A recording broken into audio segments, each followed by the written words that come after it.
Hey, this is Spike Albrecht, former Big Ten point guard, and you're listening to Brags in the Stands. Let's go. Comes in to Stefanovic. Down to 3. Down to 2. Stefanovic long 3. Oh! He got it at the horn. We're tied. Oh, my. Oh! Sasha Stefanovic from 30 feet. We're going to overtime. Bulldogs 49. Vikings 49. You're listening and watching Chevy Dealers Game Night right here on the Regent Sports Network, the only game in town. March Madness in Indiana. Nothing better. Let's go.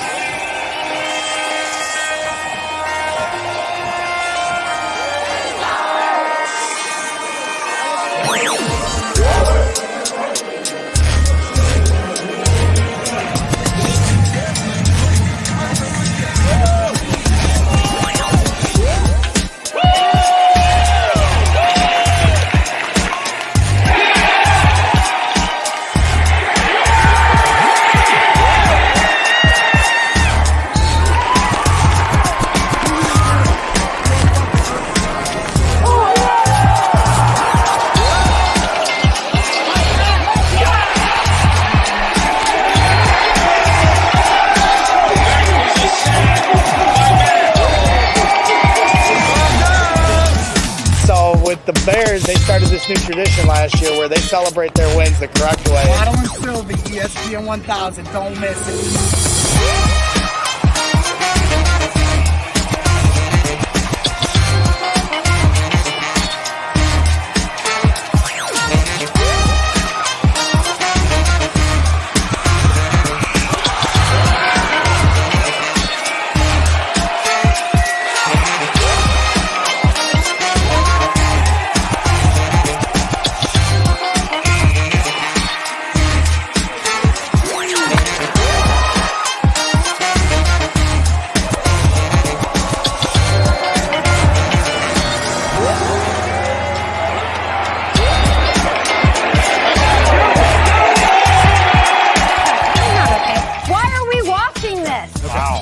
I know what you mean. It's like their own Philly. Okay. Okay, I think what it is. We shouldn't be showing this. Am I crazy? Yogi!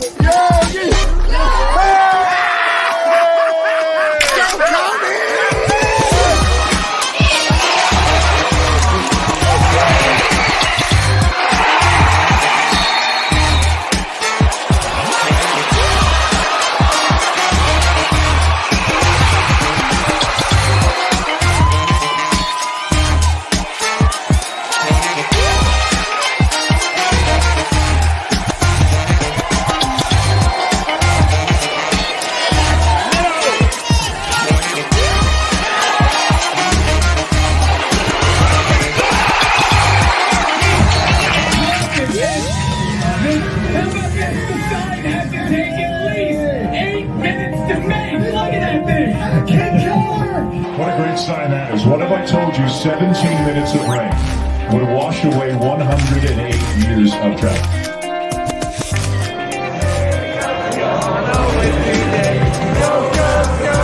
Do you see this team growing into the team that you were in 2005? Great props, everybody.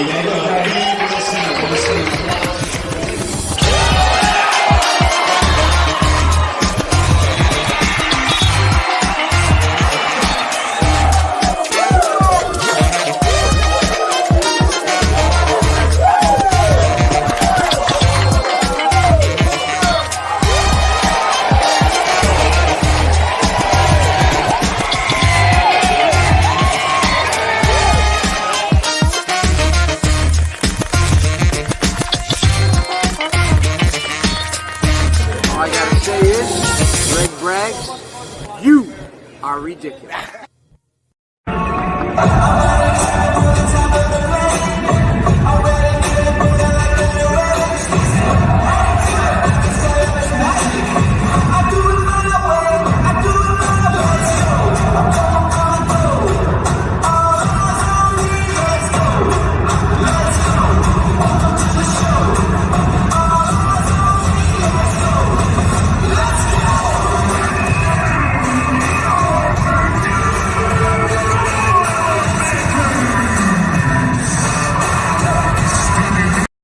And that's right. We are back and better than ever, ladies and gentlemen. This is Braggs in the Stands, and I am your host, Gregory Braggs Jr. And alongside me here is our special guest tonight. We're getting right into it.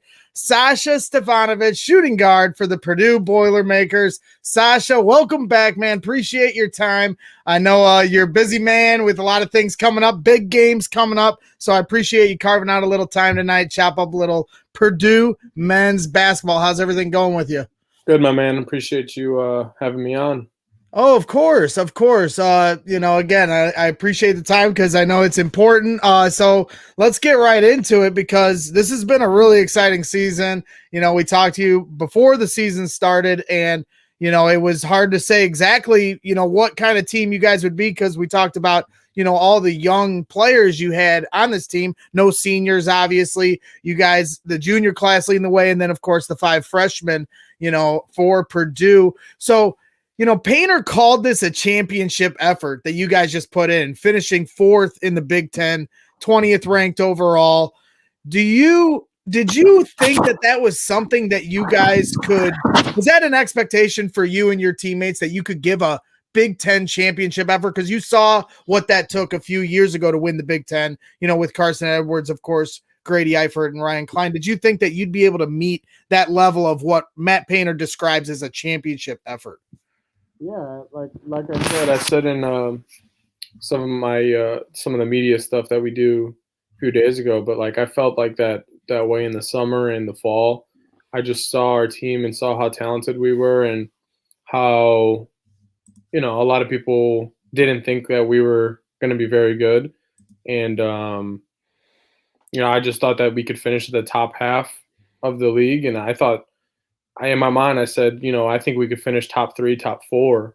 There's a lot of good teams in this league, but I thought when we stack up against each one, I thought we were able to, I thought we would be able to beat them or compete with them, and we honestly did this year. We played really well, and that's what Coach Bain said. 14-6.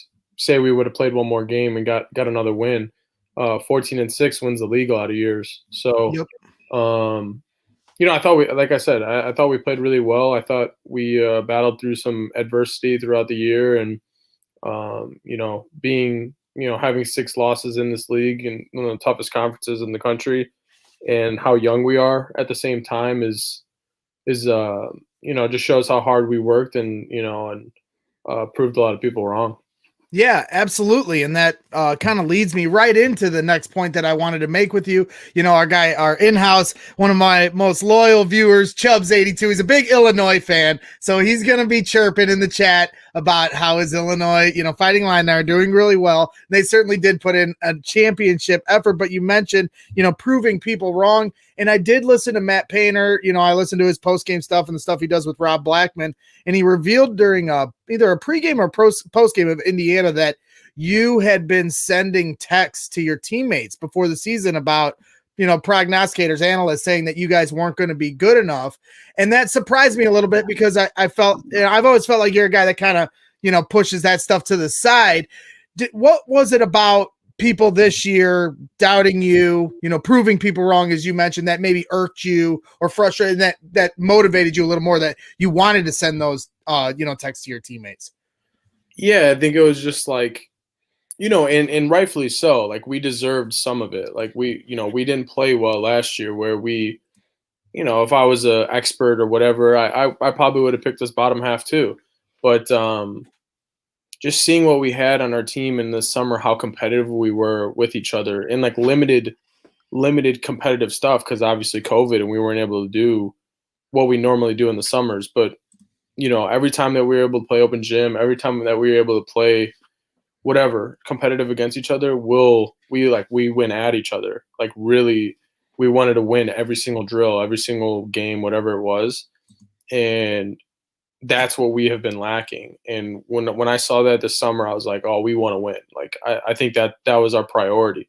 And we did a good job of that. And, usually, people on Twitter, people, whatever, their opinions really don't matter. I could care less what random people think about me or my team, but when I start to see so-called experts at their job picking us 11th and picking us 10th, and then, you know, that's motivation. Like, you think that we're gonna be one of the worst teams in the Big Ten. Like, okay, like, you're the expert, so let's see what we could do. And you know, I just told everybody on our team, you know, keep these receipts, you know, at the end of the year, see how we finish, and, you know, just like I said, prove people wrong. Well, it certainly worked out, and when we had talked in the preseason, there was a little bit of whispers about how much Zach Edey had been competing with Travion at practice, and I just know how much of a load Travion has been the last couple of years, so that surprised me because a freshman, a guy that hadn't played, picked up a basketball until a few years ago. When I heard that, I was like, okay, maybe they do have something, because me, the thing I was most worried about was big man depth, and he certainly filled that in a big way, along with the rest of the freshmen doing such an amazing job. And that is something that I've been curious about, beyond just how outstanding the entire freshman class has played, but how much different has this environment been without fans? And do you think that without fans, there has been somewhat of a cheat sheet? Because the one thing I do notice on the telecast, and even the few times I was able to go as media, is you hear the coaches really relaying to you guys your assignments on offense and defense. Do you think that maybe, as sad as it has been to see, a cavernous, empty Mackey Arena, do you think that maybe has helped with communication? Yeah, for us, it's a big thing, communicating like ball screens for us, especially when we play at home. It almost our Mackey Arena gets so loud sometimes, it's actually like a disadvantage when we're on defense because we can't hear each other. So every time that there's a ball screen and we're listening to the commands of our big guy, like, we can't hear what's going on, so we don't know what to do. But it's really helped us, I guess, in that aspect this year of just, if we mess up a ball screen assignment, like, there's really no excuse because we could hear everything. So that, just calling out plays if we know them and communicating to other teammates on the floor. And Coach Paint really coaches. Like, there's a lot of coaches that are just yelling to yell out there, but Coach Paint has a purpose in what he's saying. So defensively, he's always yelling something in your ear that is, your job, like hand up, close out, like run them off the line, like jump or something like that, box out, like move. Yeah, move on offense. Like, you hear that all the time. If you could hear that on the yes. telecast, like, how loud it is. Yep. So that's what I mean. That's been an advantage for us, but obviously it sucks without, having no fans, especially for big games like IU game and with the Wisconsin game that we just had. So it's how much are you looking forward to fans returning to the stands? I picked up, as soon as they started going on sale, I picked up my tickets. It's going to be at Lucas Oil Stadium, the Colts Stadium. How much are you looking forward to fans returning? Because, there is an element of being able to hear, but also feeding off the energy of the crowd. I know that's certainly something that you feed off of when you play. And obviously, I think any competitor does. But do you think that there will be an adjustment for you guys? Or do you think that that's something that you're looking forward to because of the youth and exuberance that we see with these guys, that maybe they'll just take that and it'll, make them even play even more inspired the way you guys have been lately? Yeah, it's going to be cool to see people back for the Big Ten tournament and the NCAA tournament. But I don't know, how many did they say? 8,000, right? Yeah, something like that. So it's going to be that's a sizable crowd. So that's going to be really cool to see. And just like hearing people react on shots and plays, and like, instead of just a few hundred people, you take for granted really how many people you play in front of every night and how unique and cool it is that not a lot of people get to experience it. Because, there's a lot of college players that experience more of what we're experiencing now, where it's few thousand, 100 to 1,000 people, and, we get to play in packed arenas pretty much every night. And it's definitely going to be cool to see some fans back there for the Big Ten tournament and NCAA tournament. But we were talking actually last week, I think it was, but about the first time that fans are going to be able to come back into Mackey next year. Say everything goes fine, 100% capacity. Like, some of those first few shots are going to be breaking the backboard, like just super adrenaline, just, but that's expected. That's going to be Absolutely. cool. I'd rather have that, than no people. So no, it's certainly something. Yeah. Because, as much as last year was a missed opportunity for all you guys, and certainly the seniors where their seasons were just cut short and never given back to them this year, grateful certainly to have a season so you guys can have the opportunity to continue your careers. But, it does feel like more missed opportunities for, these freshmen to not be able to play in front of those crowds. Certainly looking forward to, life getting back to normalcy on many regards, but certainly for, enjoying basketball in that sense. So, like I said, me, I'm going to be at the game on Friday. The first thing I'm doing as soon as I run in, I am yelling at a ref. I haven't yelled at a ref in over a year. When I went for a few times, the Purdue SID and the, social media,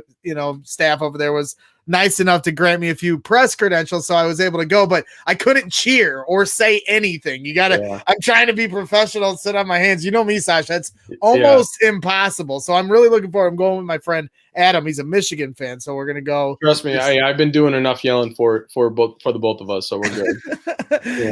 So that is something I am curious about. Is talking about yelling from the sidelines, and you were out with COVID, you were unfortunate enough to have to cross this nightmare, that everyone has been going through, but you had to deal with, with your athletic career and the balance. How hard was that for you? What did you learn about yourself and your teammates, while you sat there for that time?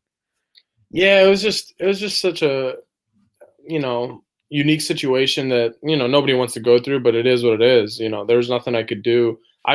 I think if you ask everybody in our program, like I did everything to avoid that situation. Like I went out of my way to not hang out with people outside of our bubble per se. Like I didn't go out to eat anywhere, didn't go out anywhere. Like I was really focused on not doing that to jeopardize their season.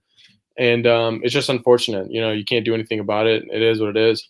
But, being out with that, it's more learning communication stuff. So just making sure that, like I said, we have a lot of young guys on our team. So seeing games from a sideline and that perspective really helped me communicate more because I could see plays obviously developing before they can. And it was very frustrating watching on TV 2 out of the 3 games that I wasn't able to play. And I'm just like, I know what play's coming, but it's like I can't scream through the TV. So that part was really tough. But do you think the team maybe unlocked something because you guys were rolling right when you had it hit? You were rolling personally, and the team was rolling. You guys were on a 4-game win streak. Then all of a sudden, this news hits. You actually even hit a big shot against Ohio State, and then all of a sudden, 2 days later, you're out. It's like pull the rug out from under you. But then you have the 3 games where you're out, and luckily, it was only 3 within that 17-day window, which I thought was the silver lining of all that. But do you think that the team kind of unlocked something because more responsibility was added to Jaden Ivy and these other guys, and maybe they were able to kind of find out a little more about themselves since you're so heavily relied on to shoot, and now they were forced to kind of maybe pick up the ante somewhere else? Yeah, I think it just comes with opportunities. Like I think I lead our team in minutes, so it's a lot of minutes that just are up for the taking. So I thought Jaden Ivy, I thought Brandon Newman played huge in that stretch. They really stepped up their games and picked up the scoring load, and they just played more mature than their age shows, and they did a great job of just picking up for us and handling some adversity, and they both played really well during that stretch. Yeah, and you mentioned minutes, and before we bring on our next special guest, but you did mention minutes, and one thing that I did want to ask you, and something I've noticed as you've gone to Purdue, and I watch your every dribble, and I want you to play as much as possible, and then that first year, you're playing this little role, and you're fighting for every minute you can, and then last year was kind of like a winner take all of who can play. Whoever deserves to be out there is going to get those minutes. How hard is it to be on a team? And this is something I've noticed at Bears training camp too, where guys are on the same team fighting for the same positions, but they're on a team. So what kind of mentality does it take to be able to fight against your teammates for the minutes they're fighting for, but also pull from the same rope for the betterment of the team. Yeah, that's what I said. Like I said, like it was really, really competitive within the summer and fall because, like for me, like I didn't expect to start, to be honest. Like it was just, I know every year that I'm gonna have to earn it. So I know next year, like I don't expect to start again. Like it is what it is, and like you just gotta fight each other in practice, make it super competitive, but it's never personal. That's the thing that I think sometimes we cross those lines in previous years where it's like, I'm going to go at you in practice. Like we could fight on the court and we could do whatever that, like everything here on the court, like stays on this court. Like nothing is ever personal. Like, I love all my teammates and everything, but like we're going to get after each other when we get on the floor. So, that's kind of the mentality that you have to have. And I thought all of us had that within this whole year. So like we still, like whenever we go competitive in practices, like within this past month, like we're getting after each other. Like we've gotten some like scuffles here and there. Like that's how it should be. And that's how a good team continues to improve. Do you think that maybe you and Aaron and Isaiah and even Travion here recently, while Zach Edey's been going off, do you think you guys kind of paved the way to show this blueprint to these guys as, hey, you do what's best, even if it's your turn to ride the pine for a minute and play your role? Do you think that that's been something that has kind of laid the blueprint that Matt Painter lays out for you guys? Yeah, a little bit, but it really is just you come in and you do your job. Like nothing is given in this program, which is a great thing. Like that's like what I said. Like I don't expect to start next year. Like you know what I'm saying? Like I could get my spot beaten out like anytime, and that's how it is. That's how Coach Painter's program is built on. So these freshmen have like taught us a lot of stuff. Like they work hard. So it's like if you're not working hard, like they're gonna take your spot. So it's like you have to match and exceed everyone else's work ethic and whatever just to maintain your position. And if you don't, you're gonna get it taken. And that's kind of the mentality that I have to have, because it's like I want to play, and so does everybody else. Like it's a good thing. Like absolutely.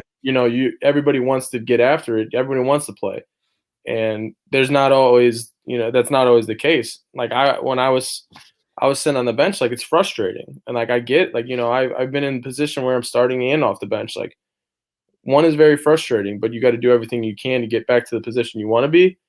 And if you're not going to get in that position, it's just what can I do to make impacts in that time that I get and the opportunities that I'm given. So 100%. And I want you starting, but I know it's something that has to be earned, and I do. That is what I respect about Painter's system, and I know you guys are building a great thing here. And another guy that's helped build the building blocks here at Purdue, before we cut you loose, Sasha, I have to bring him on. I don't know if you know this fine-looking young man here wearing number 11, also known as Bobby Buckets, another good friend here to the Brags in the Stands show. Sash, I have, been harassing and stalking you for many years now, and now Bobby gets to deal with my nonsense here as I shoot shots of him doing his job while I'm screwing around. Oh, he's creeping on me. Welcome to the show, Bobby Riddell. I figured I'd bring you on before we cut Sasha loose and let you fire away at a couple. So I'm going to go backstage, Bobby. I'd let you know that you were going to get a few here, and I'll just stop talking. That's one of my things I'm hardest at doing, Sasha. No. All right. What's up, Sash? What's up, Bob? How are you? Man, I'm good. It's been a fun year getting to be involved with you guys, and it's definitely stunk not being able to like go on the road trips and stuff. That was one of the things I was most looking forward to, was being back on the road and going to all the Big Ten cities and stuff like that. But hopefully that changes soon. Yeah. Hopefully next year, everything will be back to normal, and then I can razz you on the bus and things like that. So no doubt. All right. So I wanted to just do some fun, like, I was number 11, so I picked 11 questions for you. Okay. Just like fun, little easy, because we have it was kind of I was thinking we have a lot of things in common as far as we both played for Purdue. So a lot of these are Purdue related as far as things we both experienced, and then we have a couple favorite teams, professional sports teams. So throw some things at you that way too. Yeah. All right. And then I'll chime in after you respond. I'll chime in with my take. Okay. All right. First thing, what's your favorite of the uniforms you guys wear? What's your favorite one? Ooh, I love the throwbacks. Yeah, those I things love are sick. them. Yeah, I wish we started to get into like the away throwbacks, but man, like I wish we could wear those all the time. To be honest. Yeah, the white throwbacks are major league. Those the G-Rob ones. See that team, and so I'm going to get into a little bit more of this. But so that team, the 93-94, Glenn Robinson, that was his last year there. Conzo Martin. They had a guy named Matt Waddell, who was a really good player. He wore number 11. He was like the reason I chose 11. But they made a highlight video of that season. They ended up making the Elite Eight, won the Big Ten. And Clisby, Larry, our guy, was the narrator for like the whole video. And, you know, the Cliz is like getting after it. Yeah. And so that was like one of the main reasons why I like fell in love with Purdue hoops was I watched that video like over and over. So those jerseys are sick. The gold unis we didn't have the throwbacks when I played, but we had golds as like alternates. You know what? I would love to see like also like a gold throwback like Brad Miller era. Ooh. Like how they had that weird design on the side. Yeah, because you guys had the shooting shirt. You guys had like the Brad Miller shooting shirt, right? Last year, I think it was, yeah. Yeah, and they had that cool. Yeah. Yeah, I'm with you. I mean, the throwbacks are just fun in general. There's so many like eras that I would love. Like Rick Mounts, like that era, I would love to have the cursive. The cursive's like, cool. Big dog, like that era, but the Brad Miller, Brian Cardinal era, like you could even throw back to like Rob and Juwan and Etuan era, like that. You know, all those like jerseys are really cool. They're all unique. Yeah, that was fun. So my senior year, Rob and JJ and Etuan's sophomore year, it was mid-season. We had the same uniforms we had my whole time there. Those ones that you saw in that picture of me looking ridiculous. I was feeling myself. One good game, I was feeling myself. But we wore those like all year. In the mid-season, we switched and put on the ones that you remember with Rob and JJ and all wearing. We busted them out for Sparty, home game against Sparty, and we busted them out and got a big win. So that was a lot of fun. All right, so good call with the unis. The throwbacks are sweet. 55, that's your number. Was there a favorite player? What made you choose 55? Yeah, there wasn't really like a whole backstory behind it or anything. Like Coach Elliot Bloom, our Dobo. What did you wear in high school?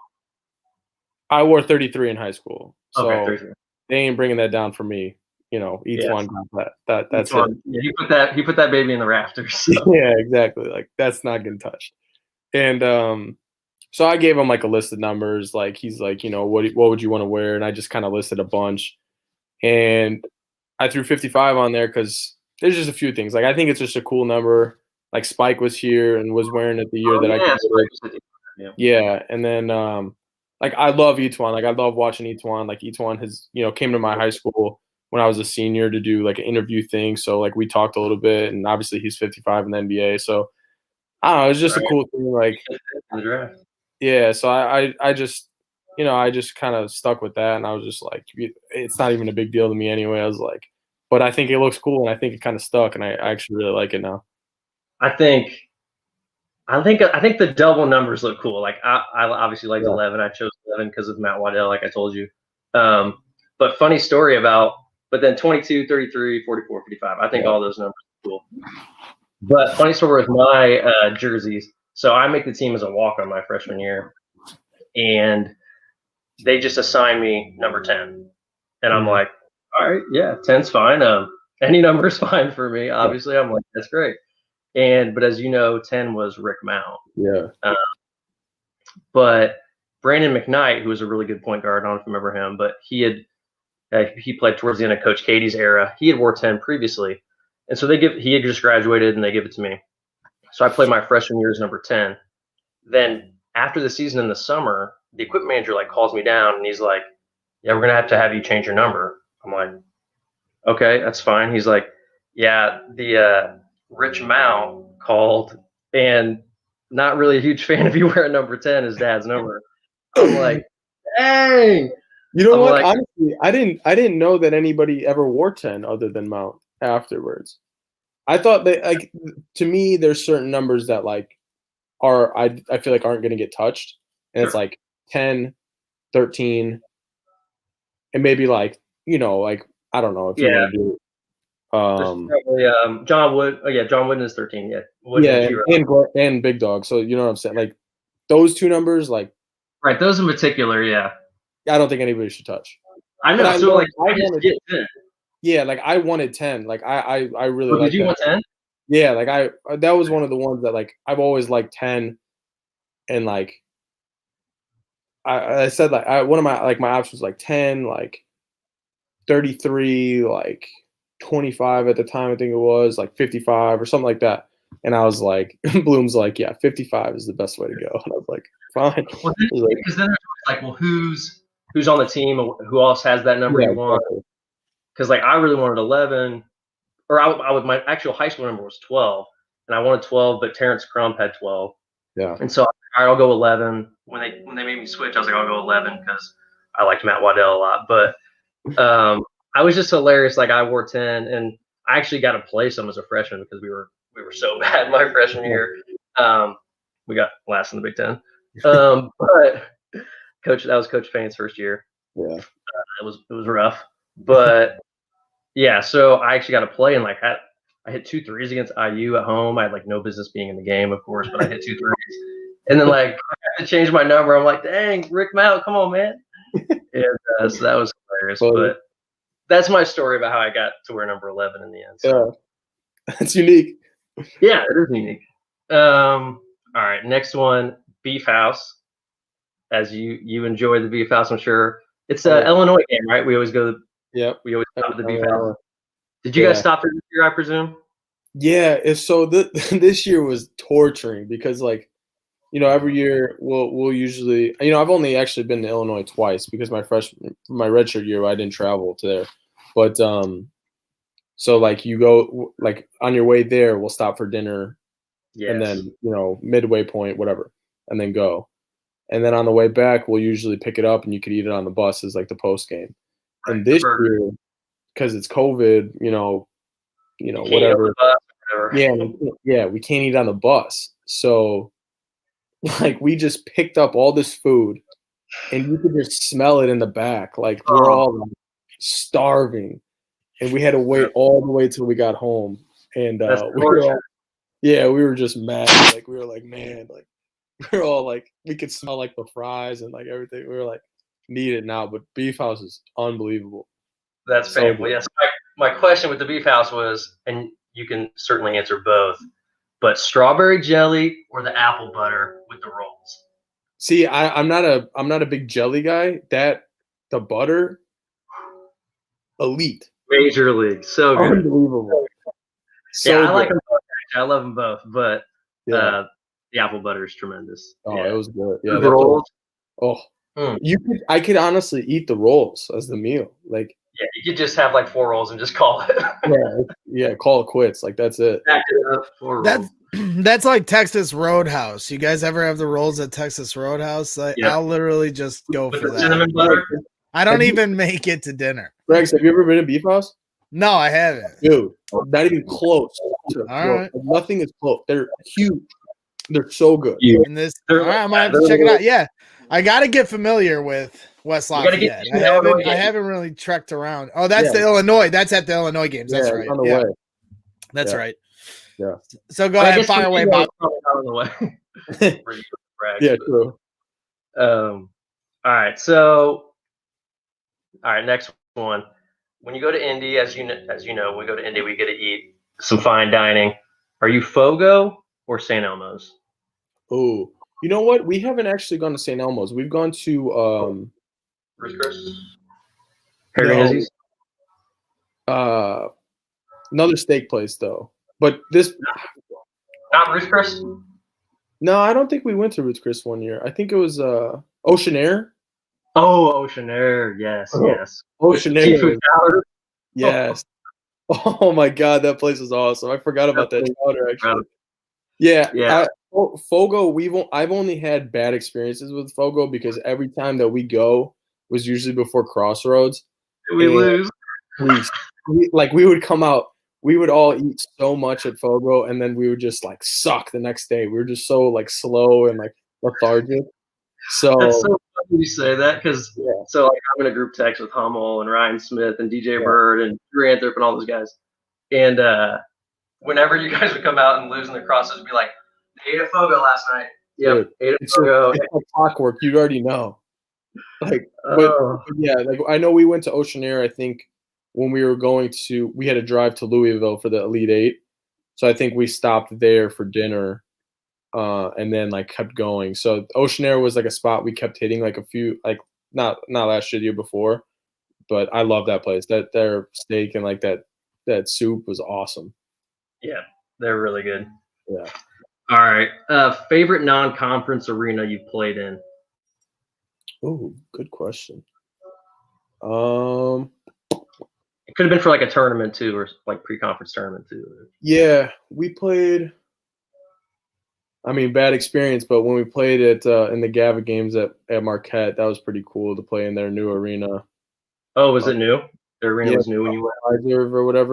Pfizer Arena that they just Does it feel like an NBA arena, or does it feel like a cool college arena? No, I mean the Bucks play there, so that was like. Oh, the Bucks play there?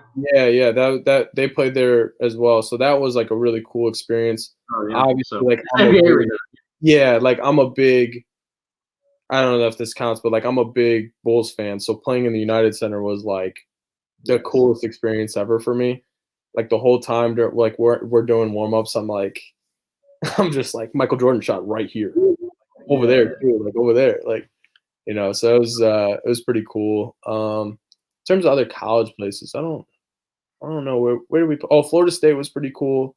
It was a unique, like it was really cool for them to be doing the whole chants at you and stuff. Like it was, and especially because that was one of the first games I played a lot, and it was a close game. And like I remember just standing at half court, like and Klein was shooting free throws. Like at the end of the game, I was like, dang, this is big time. This is intense. So there's been some cool places, but those off the top are some cool like spots that we've been to. Yeah, that's I guess my two would be. So my sophomore year, we played in the United Center for Big Ten tournament. Yeah, and like you said, like I was huge Jordan and Pippen. Like my entire bedroom at home is Jordan and Pippen posters. Like it's absurd. But so huge Bulls guy growing up, and when you're walking out the tunnel, they have like the 5 or the 6 championship trophies, like painted on the. I don't know if they still have it that way, but they were like on the wall, like as a mural of some sort. You're just like looking at them, like dang. And then, like you said, you go out there and you're just like, okay, Steve Kerr right here, boom, okay. I literally was doing that. I was probably so annoying that day. I was like, Klein, look at me, man. I'm shooting from like where Derrick Rose hit that game winner. Like I was just like so annoying. Like, but I was so excited. Those NBA arenas are cool. And then my senior year, we played in Madison Square Garden. Yeah, that's what I was gonna say. Look, I was redshirted at that time, but I got to go. So we got to play there at MSG, and then Sweet 16 we played at the Garden in Boston, which is really cool too. So TD Garden. Yeah. And you guys did you do Brooklyn as well? For we were supposed to this year, but no, it wasn't. We were supposed to this year. Maybe it was Washington. Did you Washington was the year before I got here. Oh, before you got here. Okay. Yeah. So Madison Square is cool just because it actually wasn't like the gym itself and the floor like felt cool, but I remember thinking some of like the behind the scenes stuff wasn't as like impressive as I thought. When I looked around, I was like, this place isn't as like big as I thought it was. Yeah. I don't know why. United Center feels like huge. Yes. To me. Like it feels like massive, and like MSG feels like it's on top of you, kind of. Yeah, it felt more intimate, which was kind of cool too, in a way. Yeah, but. And I loved how it's like pitch black kind of thing, and I was like, this is why like I get. You couldn't see in the fans. You couldn't see in the stands at all. That's right. I remember feeling like you couldn't see anybody. Yeah, it was weird, but I would love to play there again. So hopefully sometime. Because Jordan, of course, had so many awesome Come on. games there. Yes. All right. I'm probably taking way too long with this. Braggs is probably going to kill me, but You're good. Hey, this is golden for me. This is listening to you guys go back and forth. I could never have a conversation like this with Sasha. I'm the Chris Farley guy going, remember that one time you hit that shot for Crown Point? That was awesome. So hearing you guys have this back and forth is great. Obviously, you know, I prefaced to Sasha because last time I babbled on about his life story for an hour. I wouldn't keep him long. But however you guys want to do it, go for it. I'm not doing anything, man. I'm just sitting in my room. Well, that's good. I know you guys have had a couple of days off, so fire away, man. We should have done this with Sasha when he was in his 10-day quarantine in the hotel. Yeah, honestly, yeah. Yeah, I mean, I'm just gonna do, you know, what I do every time, and I just want to constantly talk about the Crown Point shot. But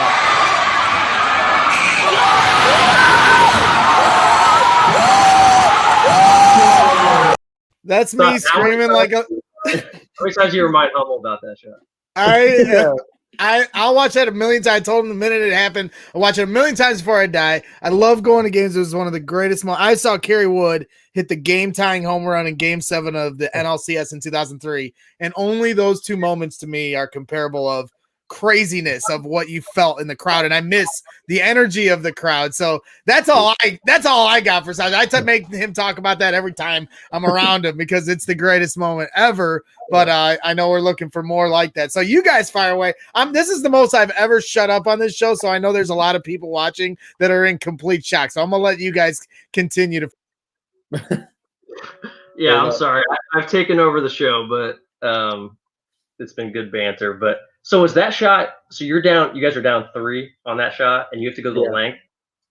Yeah. So we were tied, and then Steve Helm, who plays at Valpo University now, he came down the court and like hit like a and one floater, like really tough, like bank shot, and you're just like, this is your senior year. You're just like, oh yeah, it's over. There was like 6 seconds left, and I remember in the huddle though. Like usually in those situations, like before that, I was like, I always got like, oh, like what if I miss? Like what if I like, you know, like this is my seat, like this is like the year, like, you know, like you finished the year.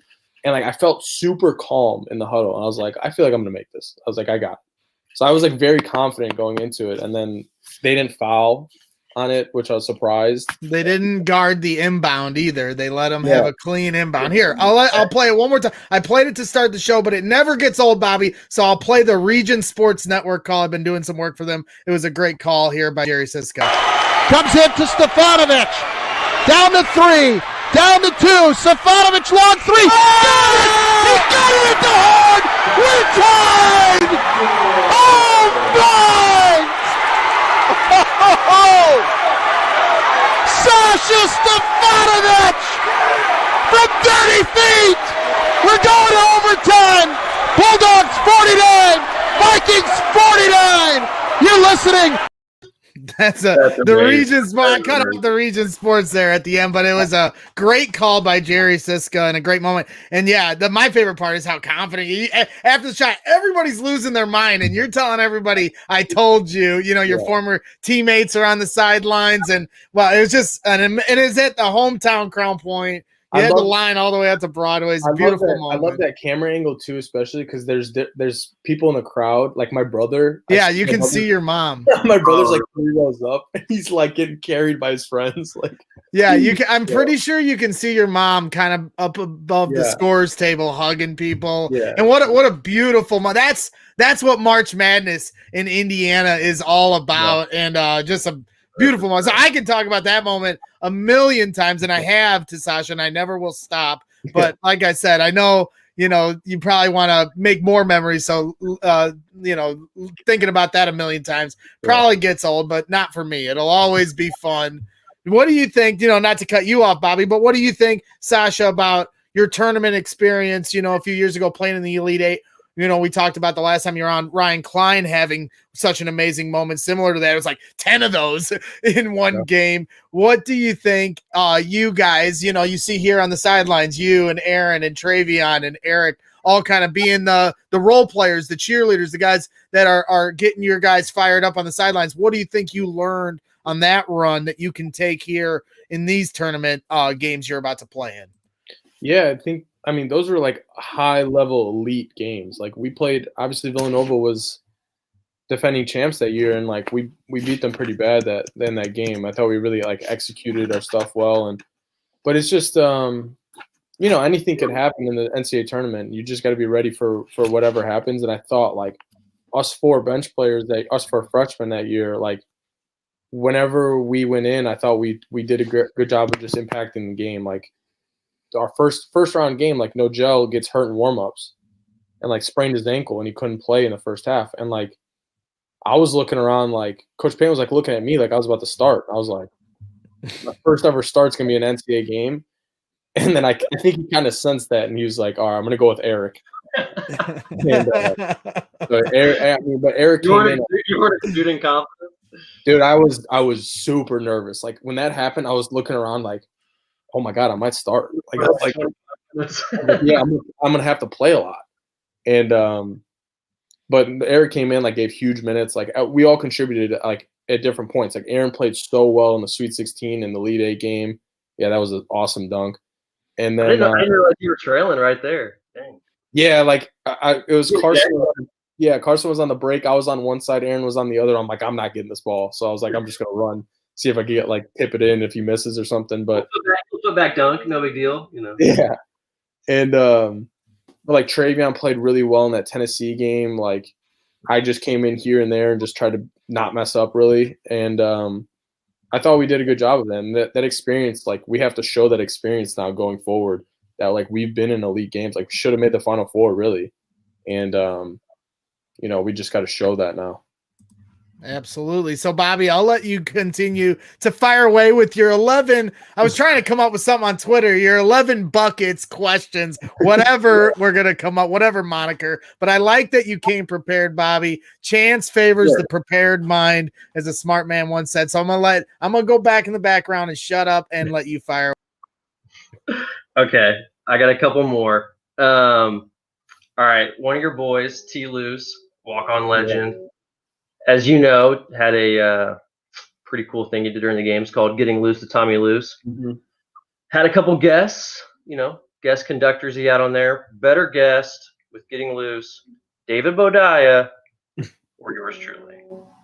Hey, man, you did a great performance. Like, there's been some Tommy is so fun. Like, Tommy has been probably one of my best friends since I've been here. And that was such a funny segment, such a unique that like our creative services did. And for you to come on, like I remember Tommy's like, dude, Bobby's coming on. Like I gotta be ready for it. Like he's like, this is important, man. Like, tell me all about it and everything. But yeah, like you, Bodiah, like Brian Cardinal was in it, like Katie was in it. Like, I mean, Coach Katie was hilarious in that. Like hilarious. Like I could just imagine him like, man, I don't want to do this. Like, why are you guys making me do this? Like, but he was awesome at it. So it was so funny. Like his first couple, like when he was younger, were hilarious, and he's told stories about. I've seen him like on some podcasts and stuff about how he was like not really feeling it at first, and then like got more into it, and like by the time. Go ahead. Well, like, so when I get there, he's a seasoned vet, and like I stroll in with, because they told me like what to wear ahead of time, and so like I stroll in, I got like my headband on and my high socks. I'm just like, oh my gosh, I feel like such a goober. But Tommy was just like all locked in, ready to go, and it was. Well, that's what, like the first time he did it, like, or one of the first times that he did it, like we walked in the locker room, he's just wearing this like headband and tank top, and we're like, what are you doing? He's like, don't ask me. He's like, I gotta go do this thing. So I don't know. It's funny how like now more people know him for that type of thing, like. But he's so unique. Like everybody loves Tommy. Tommy's one of the most likable people that you could possibly like know, and he's very like selfless and like I know he did not want to do that right away. Like when they first told him that idea, I guarantee he was like no, I don't want to do this. Like he probably. They probably would have had me doing all kinds of ridiculous stuff. Yeah, exactly. And he was like, all right, I'll do it. And then, people start to like it, and it's, people know him, and it was a cool thing. Oh, it was super cool. And he did such a good job with it, and he embraced it. And I think I saw you the last time. I watched the one when you were on Bragg's last time, and I think you told the story about when Tommy did the after the Iowa during the Iowa threes, and you were just like losing your mind on the bench because it was just like epic. Because he told you pregame. Like this is the type of thing like that. How Tommy is like he told me before pregame. He's like, man, I'm feeling it. Like I'm like he's like, oh, I'm feeling good today. He's like, if I get in, like it's going up.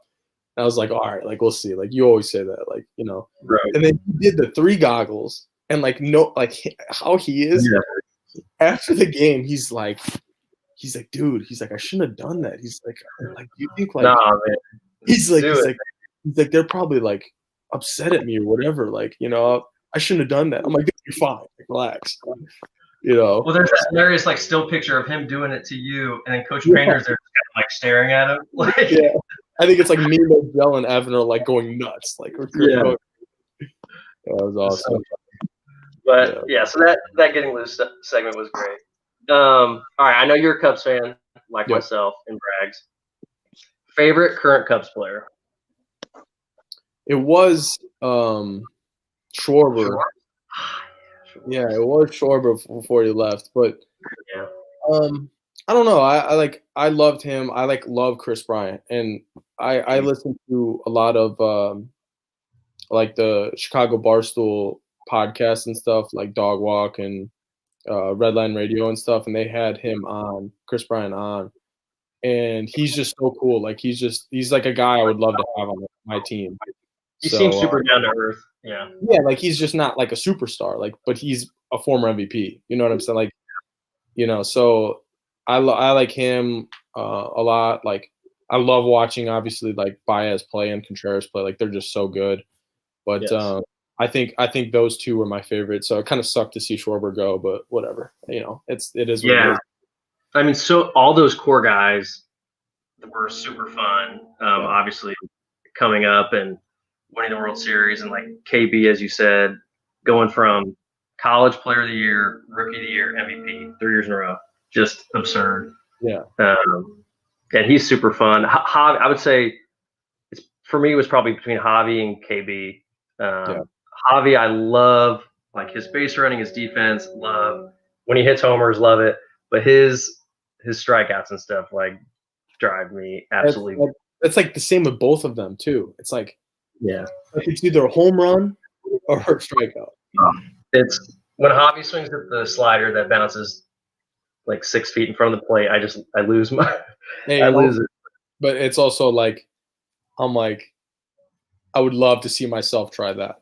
It's like people on Twitter and stuff criticizing like our team and stuff. It's like you come out here and do that, and they're probably the same way. Like you try to hit 100-mile-per-hour fastball or whatever. Yeah, I can't imagine trying to be.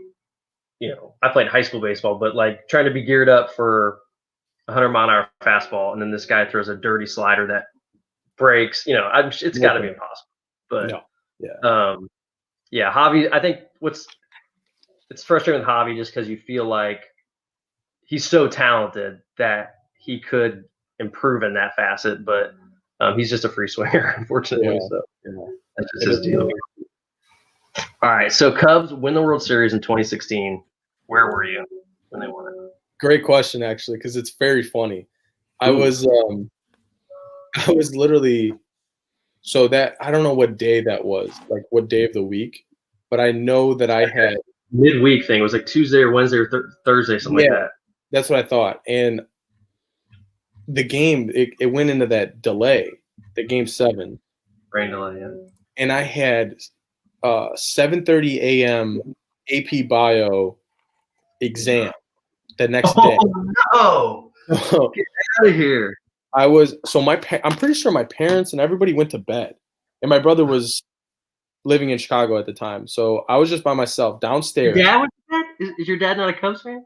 He is, but he's like, I gotta work. He's like, I gotta work in the morning. So my dad wakes up early to go to work. My dad wakes up like 5 a.m. to go to work. So like it was like 1. So I'm sitting sprawled out on our floor in our living room with all my notes and everywhere, all over the place.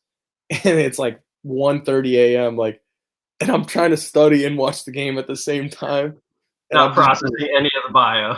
No, I was going nuts. And I was like, so it was a really rough next morning. Probably didn't do well on that test, but yeah, I had to stay up for that whole game. It was awesome. Yeah, that was a big that was a big regret of mine. I went to game. I was lucky enough to go to Game 5 of the World Series, the only win at Wrigley. They were down 3-1, so tickets started to drop. So I had an opportunity. Really? Hey. We had my dad got tickets to the NLCS where they play the Dodgers, right? Yep.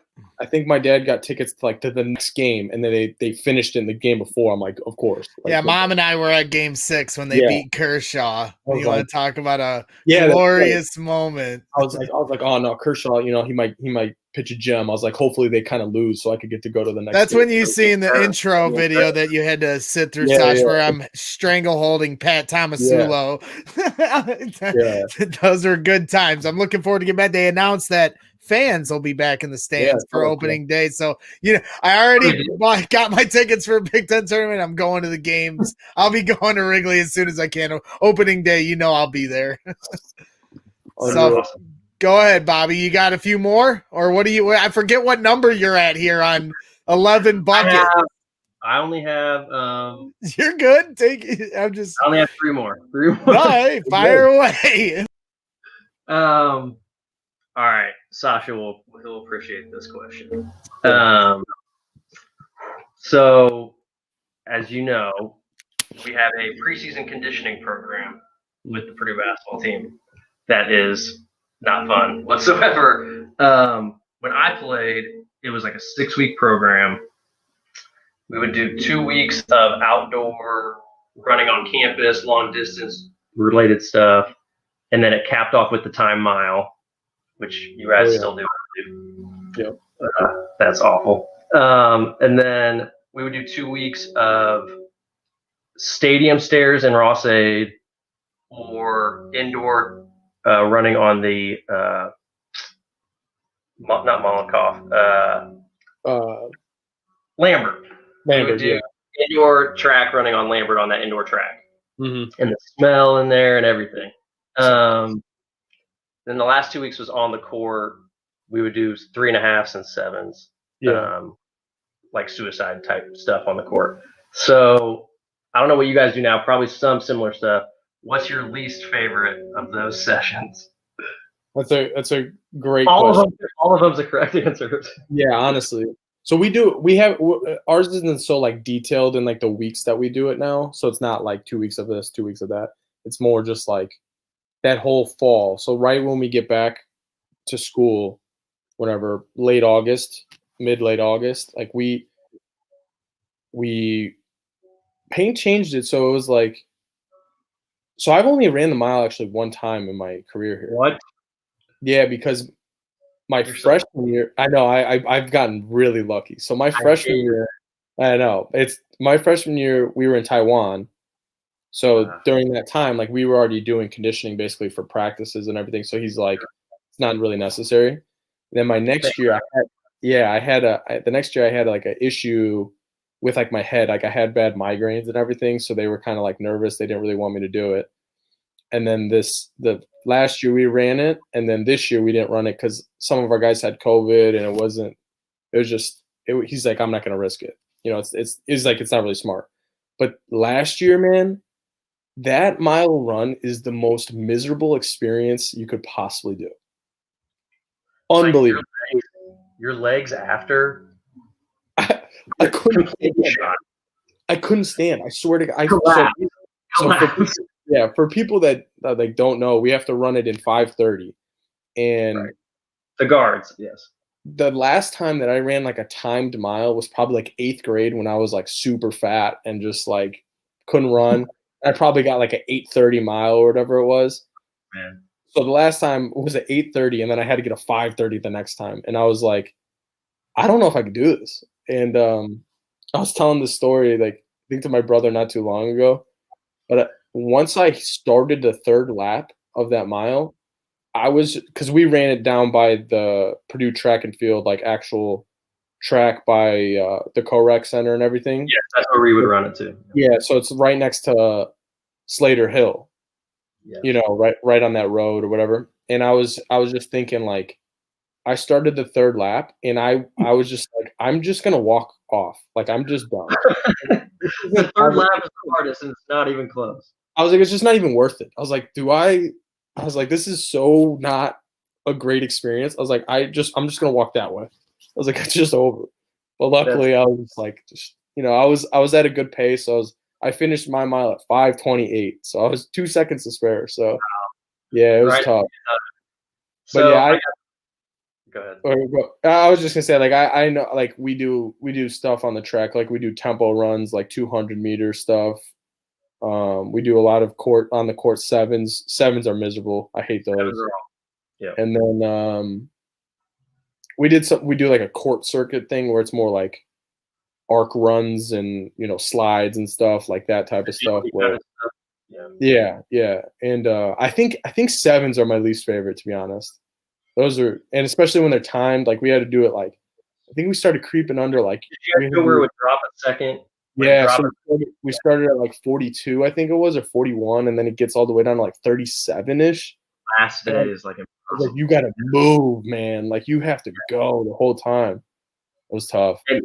And most people, most people turn on the same foot when they stop on the end line. So like I would always plant with my right foot, and like my shoes at the end of the conditioning period, like my right shoe would be like so torn up from just like plant and go. And exactly. The funny thing is, when Carson left for the NBA draft, like, he left a lot of shoes and stuff, and there were just shoes like sitting out. I'm like, I texted him, I'm like, are you taking these? He's like, no, just take whatever you want. I was like, all right. So I took like 3 of his shoes, and one of those was like strictly my conditioning shoe on the court, and that shoe was just beat up. Like, that whole right, because I do the same thing. I plant on my right, and that whole right shoe is like about to, like, my foot is about to bust through it. Like, it's crazy. Exactly. Like you're gonna like Zion yourself. Like, yeah, exactly. Yeah. So David Kovich over from ISC Purdue, he's asking, you know, what happens to guards above the 5:30 mile time? I saw that. So I saw his question. I ran a 5:20 my senior year. That was the best I did, I think, 5:20. But I was always like Sasha. I was always in like that 5:20 to 5:30. But I had to run it. So my freshman year, I walked on the team, but I wasn't a preferred walk-on. I like went to the walk-on tryout and made it by a miracle. So I make the team, but I don't have to do any of the preseason conditioning that year because the tryouts happen like after conditioning.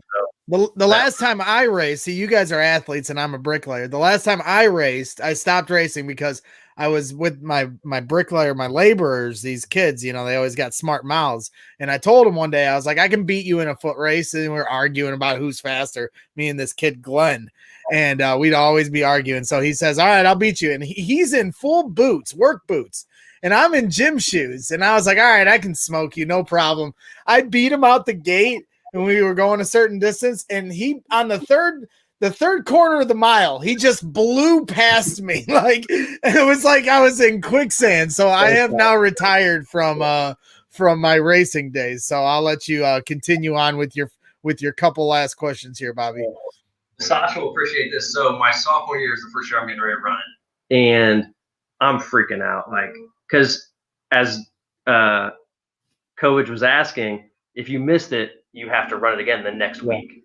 And you're already doing all these other conditioning things. And the last thing, you know, you have individual workouts, you have weights, you're playing open gym. The last thing you want to do is mix in another mile. So I go over to the West Side's track. And I had one of those old school iPods, and I timed myself on, because I was like, if I can make it by myself, I can definitely make it with the team when there's peer pressure and the coaches are yelling at you and all this stuff. And so I got it like right at 5:30 by myself, and I was like, okay, I'm good. So what an idiot! I went and ran the mile before I had to. You know what? No, I did the exact same thing. So you're not. I was so nervous, like, because that's just how I am. Like, I'm like, well, also you miss it, and they're like, oh, he's not like prepared. Like he for sure. Exactly. So I remember, like, in paint last year was we had school we started like August, whatever. And then what's that, Labor Day or Memorial Day? Labor Day, right? Labor Day. So Labor Day hits, and then we were running the mile like that next day. So there was you can't even enjoy Labor Day weekend, yeah. And we didn't even do conditioning yet, like at all. So we were going to do the mile before we did the conditioning. Oh yeah, we usually would do a couple long distance stuff, and then it would be like at the end of the week the mile. Yeah, like we jumped into it. So that whole week I was on West Side's track. Like, yeah, that's so funny. I would run like a lap, like at a horrible time, and I'm like, I'm not even gonna come close. I was like, this is gonna be so intimidating.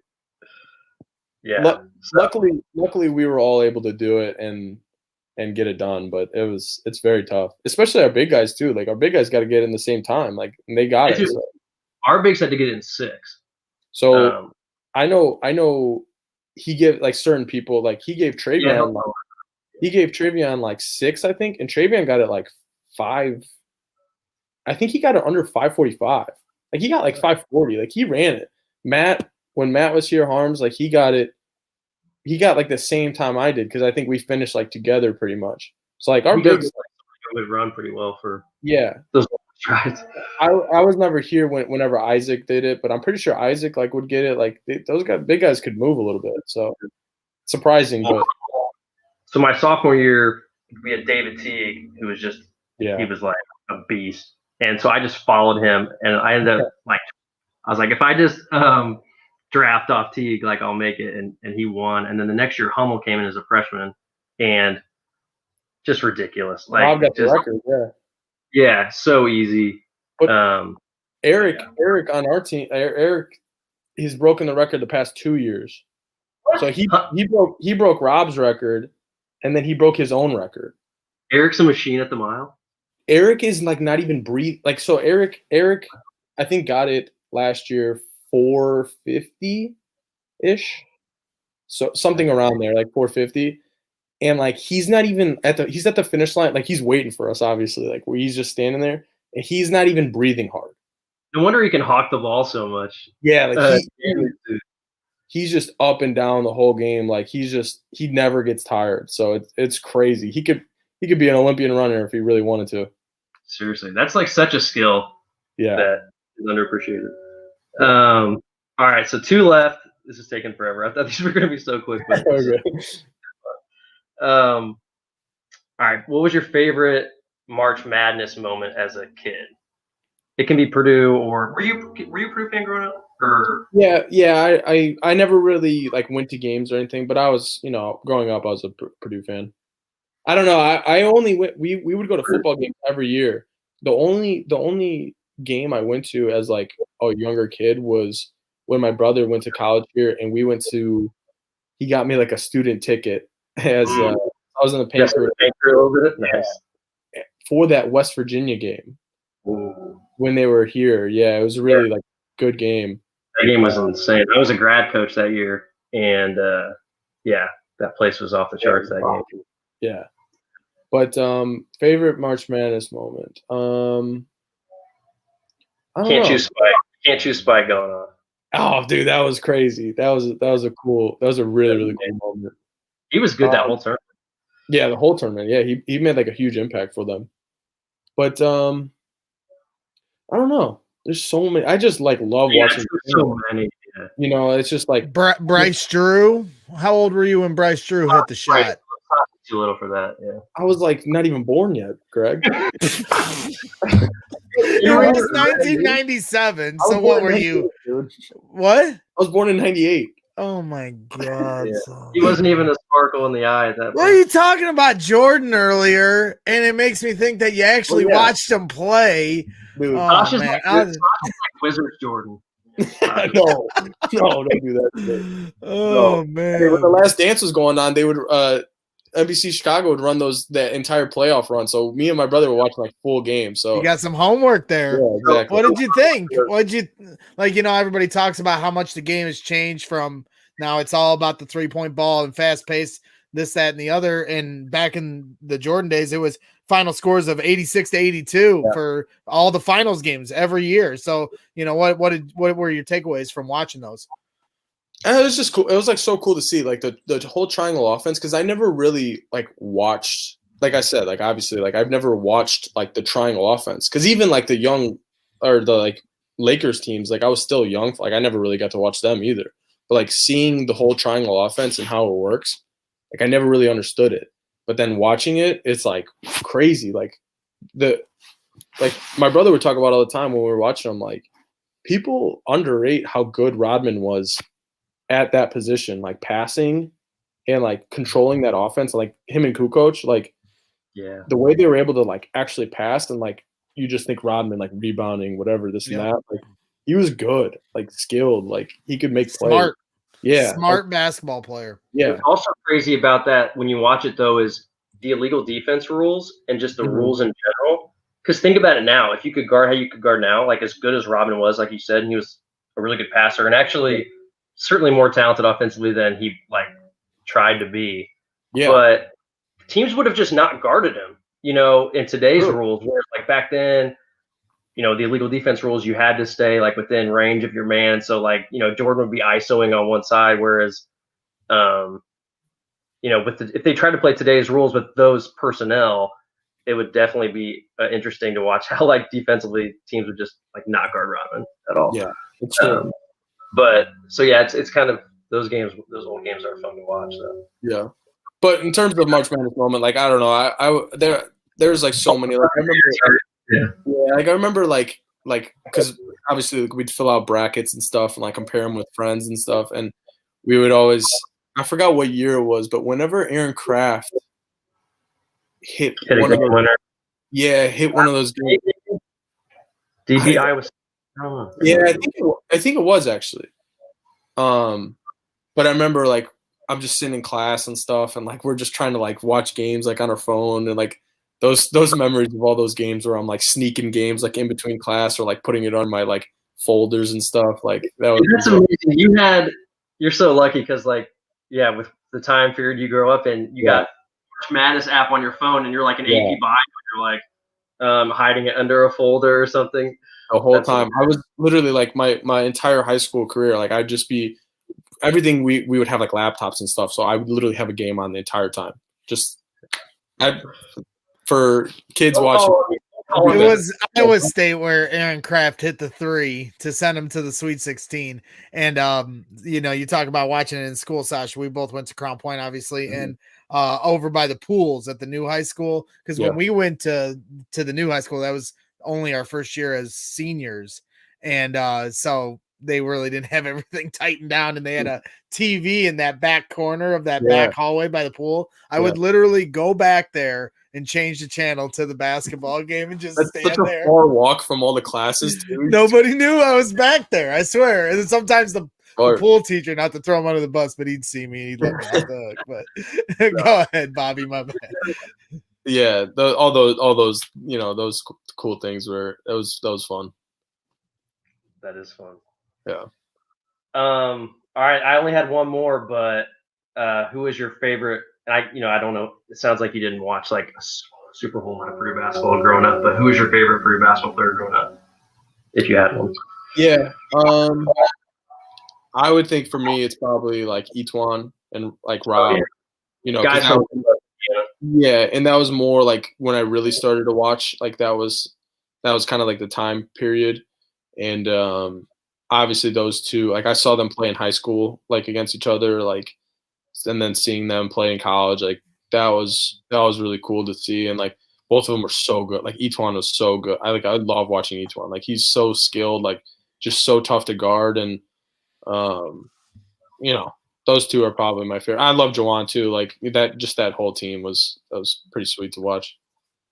Yeah, those guys were so fun to play with. I mean, and like as you were talking about earlier with Brags about practice and how competitive things would get. Yeah.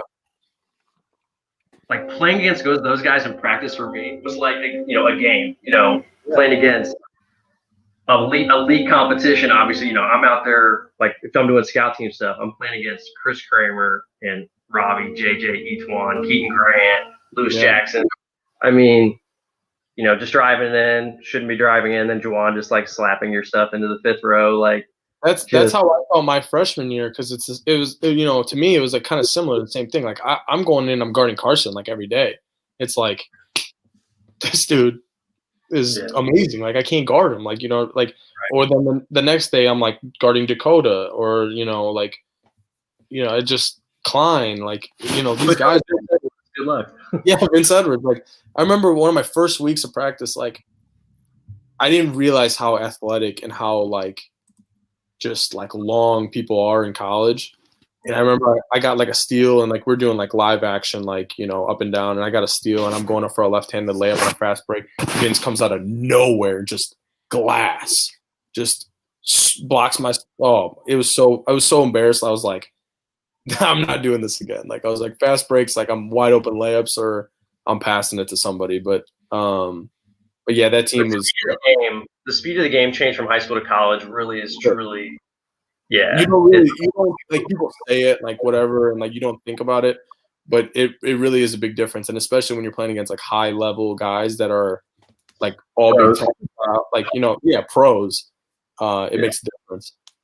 So before we cut you loose, Sash, we had a bunch of people watching tonight live, and Dave Kovich wanted to know, how'd the test go after the Cubs World Series victory the next day? How'd you do on the test? Hey man, I cannot have been good.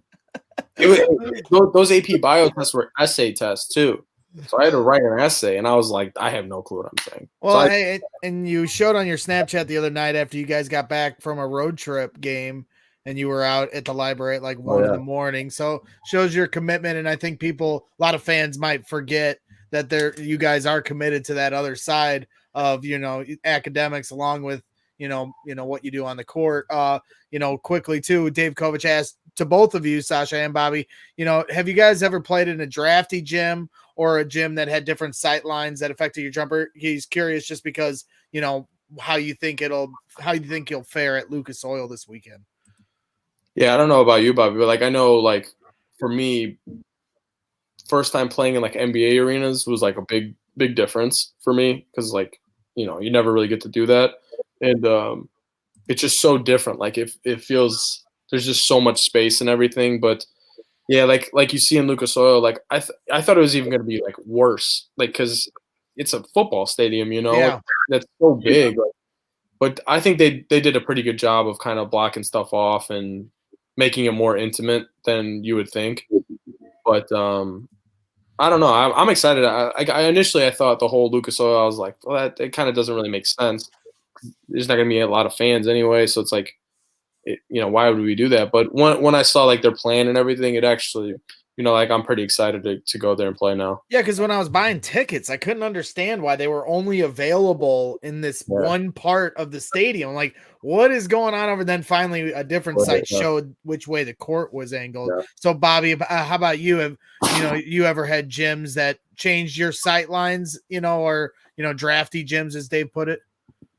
Yeah, I mean, for sure. I mean, I've always been conflicted with the idea of them playing these like huge, super important games in these football stadiums. It does kind of feels weird, because as Sasha was saying, I mean, there's shooting backgrounds are definitely something. There's a lot of, when you shoot somewhere for the first time, there's definitely an adjustment period there, and that's why you try to get up as many shots as possible. Like my senior year, we played in the Sweet 16 at the University of Phoenix Stadium. The Arizona Cardinals, the football team, played in their stadium out in Arizona. And yeah, you go in there and it's like this huge football stadium, and they have half of the field, basically being unused, and the other half is turned into this basketball arena. And I got to shoot around a lot. I played at the very end. I didn't get to play in the most part of the game, but I came at the very end, and no big deal. Hit a 3 over Kemba. But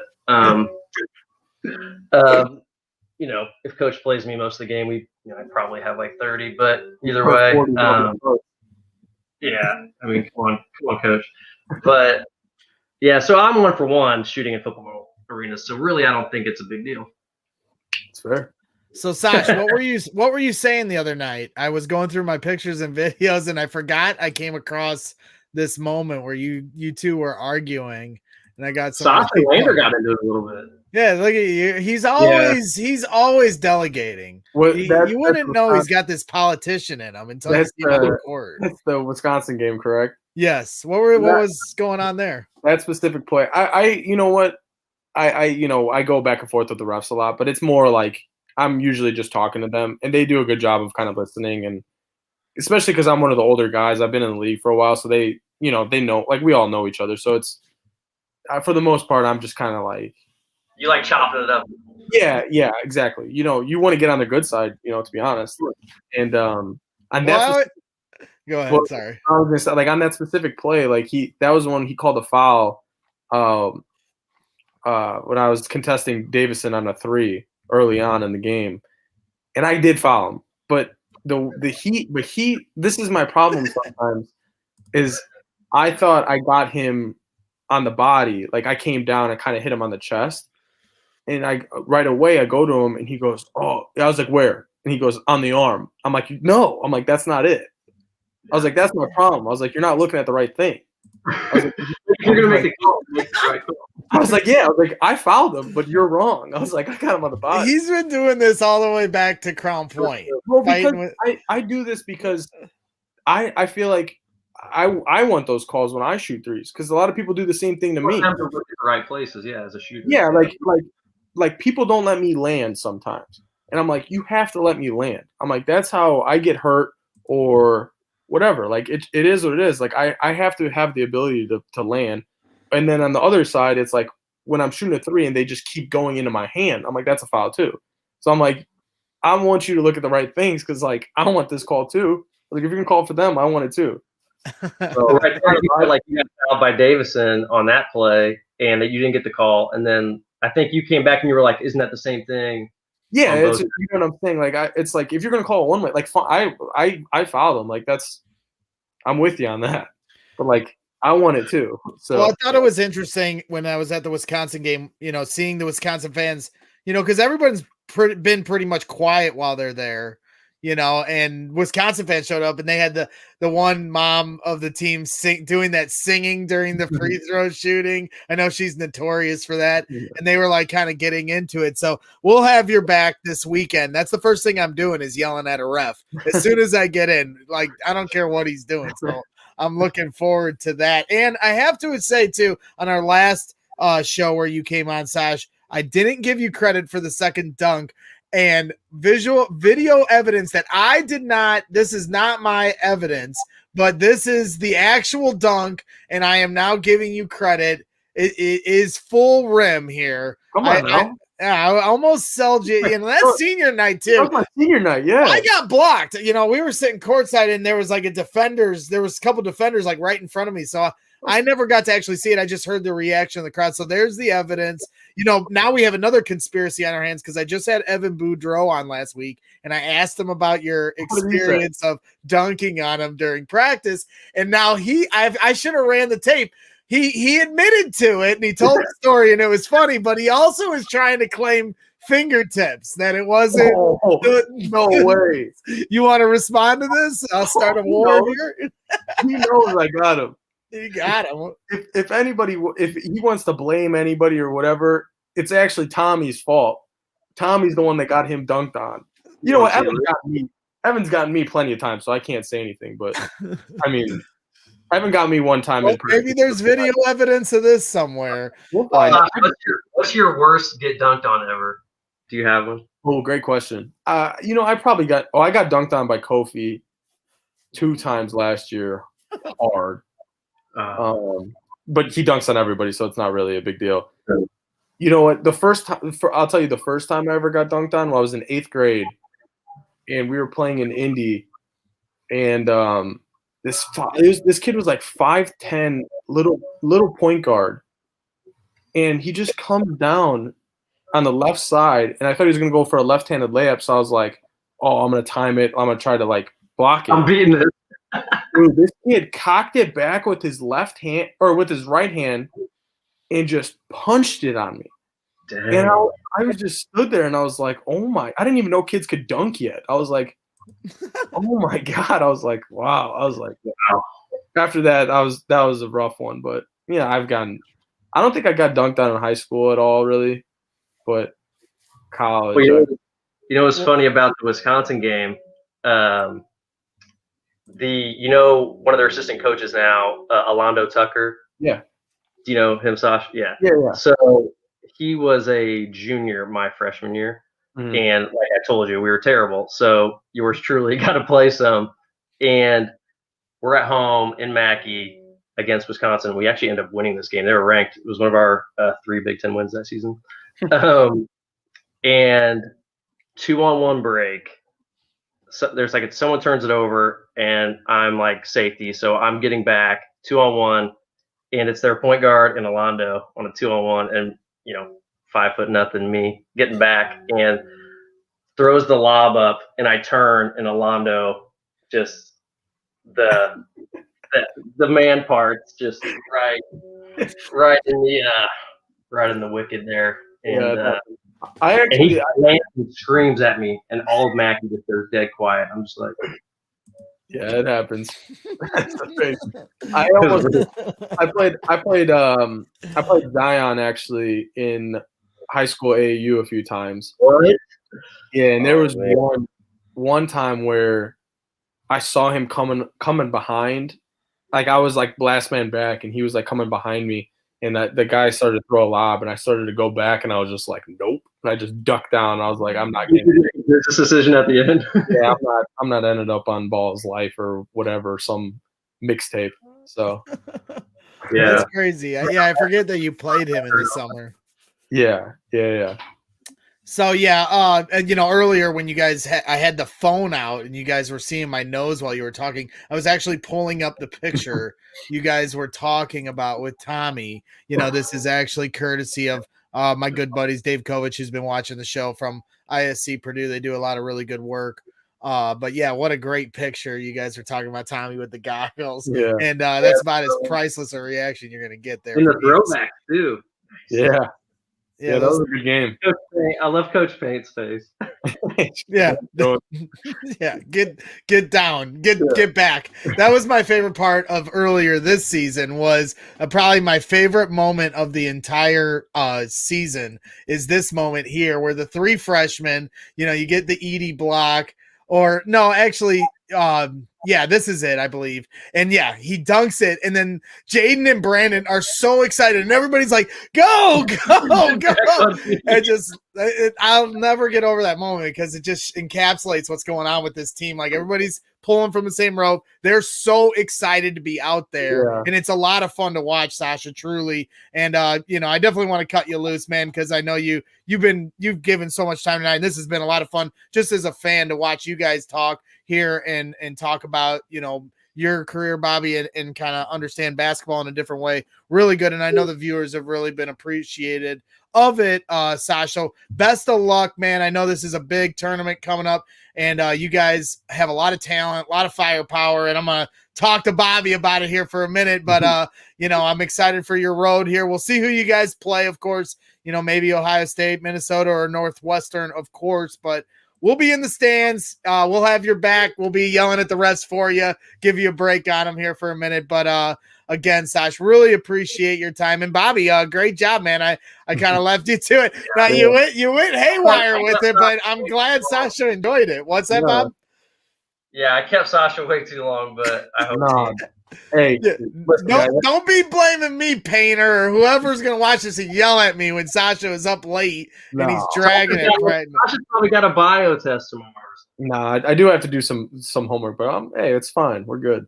All right, man. Well, best of luck. We'll see you here on Friday. Catch up with you here real soon. And knock them dead. And thank you for continuing your streak against IU too. That's important.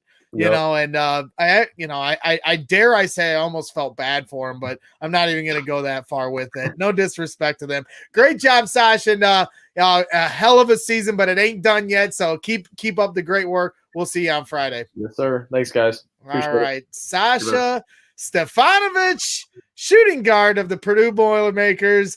And then there were 2. Bobby, that was a lot of fun to watch, man. I, kind of let you know that you were going to be in here, after I picked Sasha's brain for a minute. And you went above and beyond anything I thought. That was a lot of fun to watch you guys kind of talk about all the different aspects, and travel, food, and everything else in between. Honestly, you know, I know there was a lot of listeners that were really enjoying it, man. So that was a hell of a job. You're up late now here on Brags in the Stands. You got a minute to talk about these boys? Because I also don't want to keep you too late, you know. No, man, I know you got a lot of work to do. You know, I got time for my guy Brags. All right, Bobby. You know, like I said, I've been stalking Sasha all these years, so now you get to deal. I was gonna hide when I couldn't get credentialed for Saturday because there's obviously so many people that want to cover Purdue now that they're hot, and totally understandable. I'm just a silly little podcast here, so I appreciate Chris Foreman and everybody at Purdue letting me come into a few games this year and cover them. But I was thinking about hiding in the bathrooms till Saturday and poking out, but I think people would have smelled me coming if I had tried that little stunt. So yeah, let's get into it quickly, man. So what do you think? Man? Purdue finished fourth. Unbelievable season, as Painter pointed out, as I talked to Sasha about. He called it a championship effort in that they could have finished 14-6 if they had played their full slate of Big Ten games, which was the mark of the Wisconsin Badgers championship mark last year as the Big Ten champions. Yeah. Could you ever have expected that they could have gotten this high on the ladder so soon? And what are your biggest takeaways from that? Yeah, I mean, certainly to finish as high as fourth and get the double bye, or actually tied for third with lost a tiebreaker there to Iowa, but yeah, I would not have expected that. Certainly, I probably if I would have been asked as an expert to try to pick before the season, I would have probably said somewhere around like seventh. Would have been my guess. So they definitely exceeded those expectations, and man, to finish as high as fourth, just a really impressive effort by all the guys, and especially after they started 2-3, to come back and finish the way they did, and with no seniors. I mean, that's impressive. I mean, Purdue's been one of those schools over the course of their time period with Purdue. Usually, they haven't got a whole lot of McDonald's All-Americans and things of that nature at Purdue over the years. So they're usually their best teams have a lot of senior leadership, juniors and senior led. So for this team having 0 seniors and a bunch of, that core group of juniors leading the way, Sasha being one of those guys, just really impressive job and nice leadership by those guys at the junior level.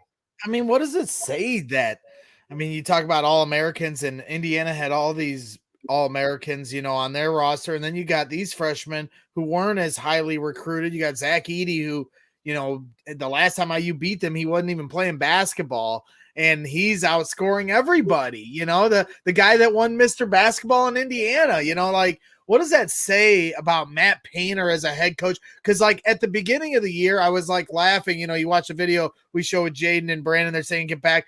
Early in the season, I wasn't sure if Matt was going to lose his mind trying to coach these rookies or freshmen that are going to make a million mistakes, but he showed me another side of him that shows this patience and understanding. He's such a big picture guy, and even it amazes me. So what does that speak to Matt Painter and the job he's done with this team? No question about it. I mean, Coach Painter, the amazing thing about him is he's just a basketball lifer.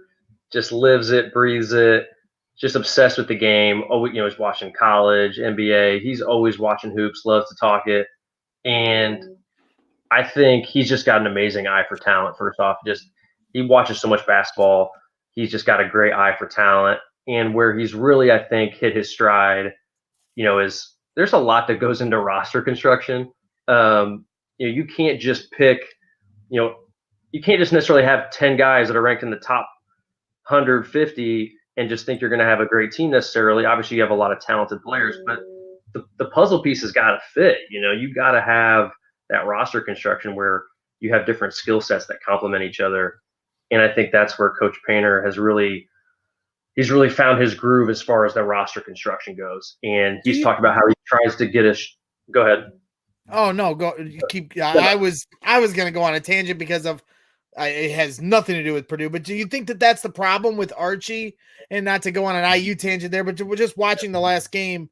I just see structure with Purdue, and is it not his fault that they can't hit threes? Why is it that Purdue and he can assemble the roster, and Painter talks about these different roles and if everyone's just the best at one thing, and he seems to have gotten each player to do that, how come Archie can't do the same with the same highly recruited players? Because to me, Matt Painter is such a heck of a coach. He could take the exact same roster Archie has. And this is no disrespect to IU or Archie. It's just what I think of Matt Painter as a coach. He could take that team and find a role for each player and make them a good team. Am I wrong in that assumption? I mean, no. I mean, I certainly think Coach Painter is an amazing coach, and he can do, he makes the sum of all the parts, improve with his coaching. I think he's one of the best in the business. But I do think, players are important, and being able to put the ball in the basket is important. And that's where, as I was getting ready to say, Coach Painter from a recruiting standpoint has really made a stressor to get at least one high-end shooter every class, or maybe have one class where he doesn't, depending on if he's going to have a couple guys back who can really shoot. But for the most part, tries to get one big-time shooter per class, and that's paid huge dividends having 3 to 4 big-time shooters on the roster, because this is where I think Archie and Indiana has ran into some problems. Is people don't realize there's a big difference between a big-time shooter like a Sasha Stefanovic, a Ryan Klein, Dakota Mathias, Kendall Stevens. They had a guy, Kendall Stevens, Carson Edwards. There's a big difference between those guys who are big-time shooters and then a guy who can make one occasionally. There's a big discrepancy, especially once you get to the Big Ten level and the defenses and the scouting. Like Sasha, you see some of the threes he makes. Very little space, quick release. Deep behind the line. I mean, you have to be an elite shooter to make those at a high level. And I think where Indiana's ran into some problems is they've recruited some guys who can make make an open shot in a high school game, but are they an elite shooter, like a truly elite shooter? And that next level is a knockdown as they call it. You can't, and that distinction is really important. And that's where Coach Painter has made an emphasis on. I'm going to look past, guys like Sasha and Ryan Klein, like they have deficiencies in their game in other areas, but Coach Painter has decided to look past those deficiencies and focus on what they do, which is shoot with the best of the best. And that's where I think IU has had some missteps there, is where they haven't prioritized having the elite shooting. So we have another question from Dave Kovich from ISC Purdue in the chat, and he wants to know what do you know about stat analyst Andrew McClatchy and his role on the team, and how many other Power 5 teams have an analytics guy on staff? Yeah, Andrew McClatchy, he's a great guy, and he's someone I've been able to meet a little bit through my time while he's been with Purdue. I really look forward to getting to know him even better next year when we're hopefully able to travel with the team. But I think Coach Painter's raved about him and some of the interviews he's done. And the game has totally changed. When I was there, analytics, those things like that were not stressed. Whereas now, analytics are so critical in all sports, but in particular, basketball has really gone heavy analytics as far as looking at the 3-point shot and how critical it is, and really getting into tendencies with certain players and how you defend them, and how effective are they going left and how effective are they going right. And so this is the way we're going to force a guy. And Andrew looks at all those numbers and processes them, gets them involved in the scouting reports. And they feed those guys with a lot of information now, probably even way more than we got from a scouting report standpoint. So speaking of feeding, and I was going to ask Sasha this, but I figured I liked where we talked about the generalities of his mindset. I really wanted to get into some of the players with you. You talk about feeding. What do you think about the passing into Edey and Travion? This is to me where in the last few games, Sasha's kind of found a new, he's like the guy they go to get into the big guy. And when I had Spike Albrecht on the other week, I asked him that same question, because I've just found it fascinating to watch how defenses adjust to Edey and Travion, how they bring different defensive fronts to them. What does it take to become a great passer, to get a great pass into the interior like that? Because Spike said he when he came from Michigan to here, he said he had never learned how to pass to the inside. They just didn't do it. And they just passed around the big guys, the rebounder. So what does it take to be the guy that is depended on to get that ball into the big guy? Because it seems like it's such a pivotal moment in each possession. It has to be clean or the entire possession's ruined. Sure. Yeah, I mean, it's an underrated skill for sure. And Sasha has mastered it, which has been great for Purdue, and it's great for Sasha. And it's part of the reason why Sasha's able to garner as many minutes as he does is, Zach Edey and Travion Williams demand the ball a lot in the post, and they're very effective. And some of these lob passes Sasha's gotten really good at. He's connected with Zach a number of times on that little lob play. And he just got a nice knack for it, and it certainly helps. Sasha's 6'3", 6'4". I was at 5'9". It's difficult. Sometimes the smaller guys, it can be difficult, especially with ball pressure. But Sasha's shooting ability also helps him, even though heavy ball pressure can obviously make it difficult to post feed at times. But it can also help you out as far as if your man's up on you, he's not sagging back and getting in the way of the guy trying to receive the post pass. And that's where Purdue's emphasis on shooting throughout its roster has really helped too, because the floor spacing is pretty strong. It's spread out, and that gives Sasha really nice passing lanes when teams don't have multiple defenders sagging in the paint. And that's where, in a team like Indiana, they have a lot of issues at times getting the ball inside because of their lack of elite shooting. A lot of the help side defenders are hovering in the passing lanes and deterring some of those interior passes.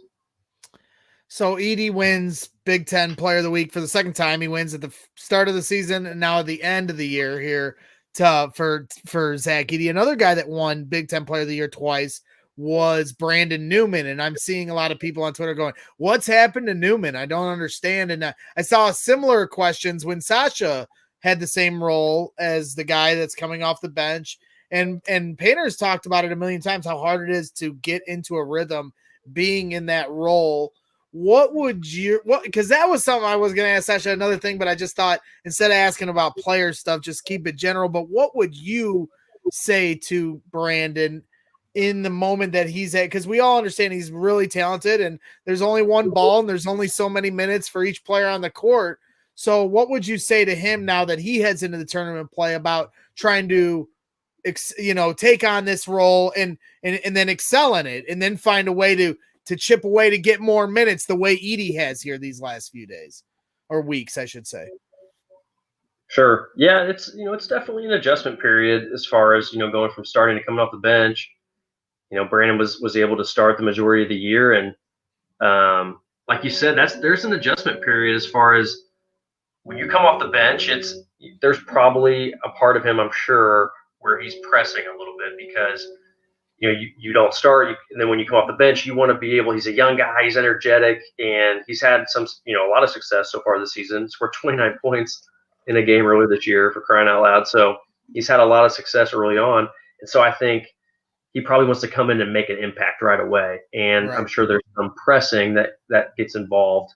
And so my suggestion to him would just be to try to let the game come to him. When you come into the game, look for your interior players, try to play off them, maybe hope to get some rhythm, kick out threes.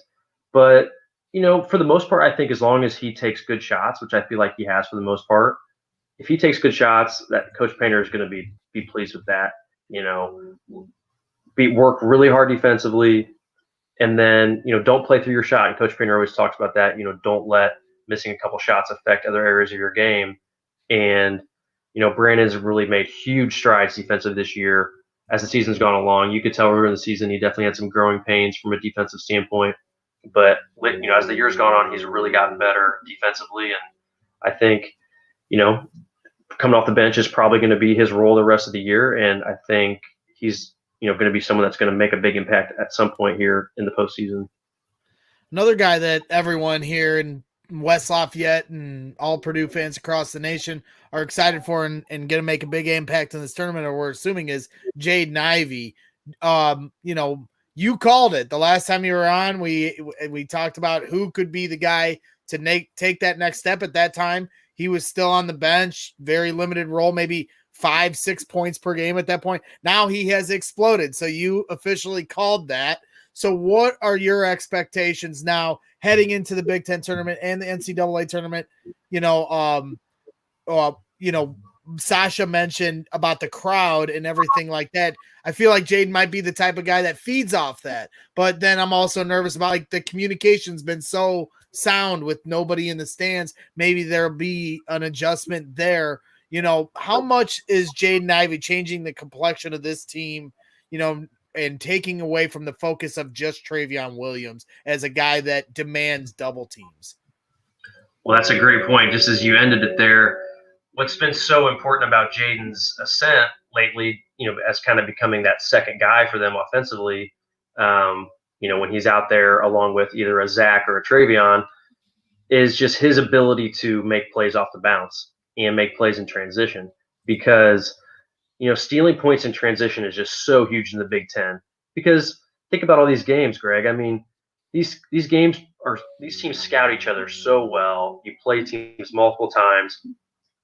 These teams are all so well coached in the Big Ten. Scoring in the half court is extremely difficult, game in, game out, to be consistent. So if any points that you can steal in transition just go a long way, especially when a lot of these games come down to possession games late. And Jaden just has that go-go, that go-go speed that is just elite. His speed from end to end, it's got to be one of the best in the Big Ten, if not the best, as far as just when he gets the ball on one end of the court, just changes the game. And then his ability in the half court to knife through defenses, create for himself at the rim or others. He's had some nice kick-out passes or some dump-offs to some of the bigs. He just, from a playmaking standpoint, he's really given Purdue something, because guys like Eric Hunter and Sasha, Brandon Newman, Isaiah Thompson, those guys are all really good shooters, good shot makers, but none of them are, necessarily super fast or super elite at driving the basketball. And Jaden does have that ability. So it's been a nice, What are you trying to say, Bobby? What are you trying to say? Sasha can't do this? I'll bring him back on here if you're trying to say that he can't do a windmill dunk like that. He is electric. It has been a lot of fun to watch his evolution. There is no limit to where he can go. At one point on one of those fast breaks, like you were saying, you don't even know his potential, because he's driving into three guys and I'm like, find the shooter, turn around and find the shooter. And he just blows through all three of them and easily lays it in. I'm like, just shut up, Greg. You don't know anything. This guy's at a different level, and definitely has that Carson Edwards kind of it ability, that microwave factor. So really excited to see where he goes. I did show, when we got into a little bit of Eric Hunter, you were talking about his, running ability and stamina, exactly. Fatigue, lack of fatigue. Man, is this guy turned it on? I mean, I know he's always been great defensively, but he's just doing everything. And obviously the defense is holding precedent. What can you say about this guy? Because he does have an unstoppable motor. He really does. And he's been a really fascinating guy to watch this season, just kind of how his season's unfolded.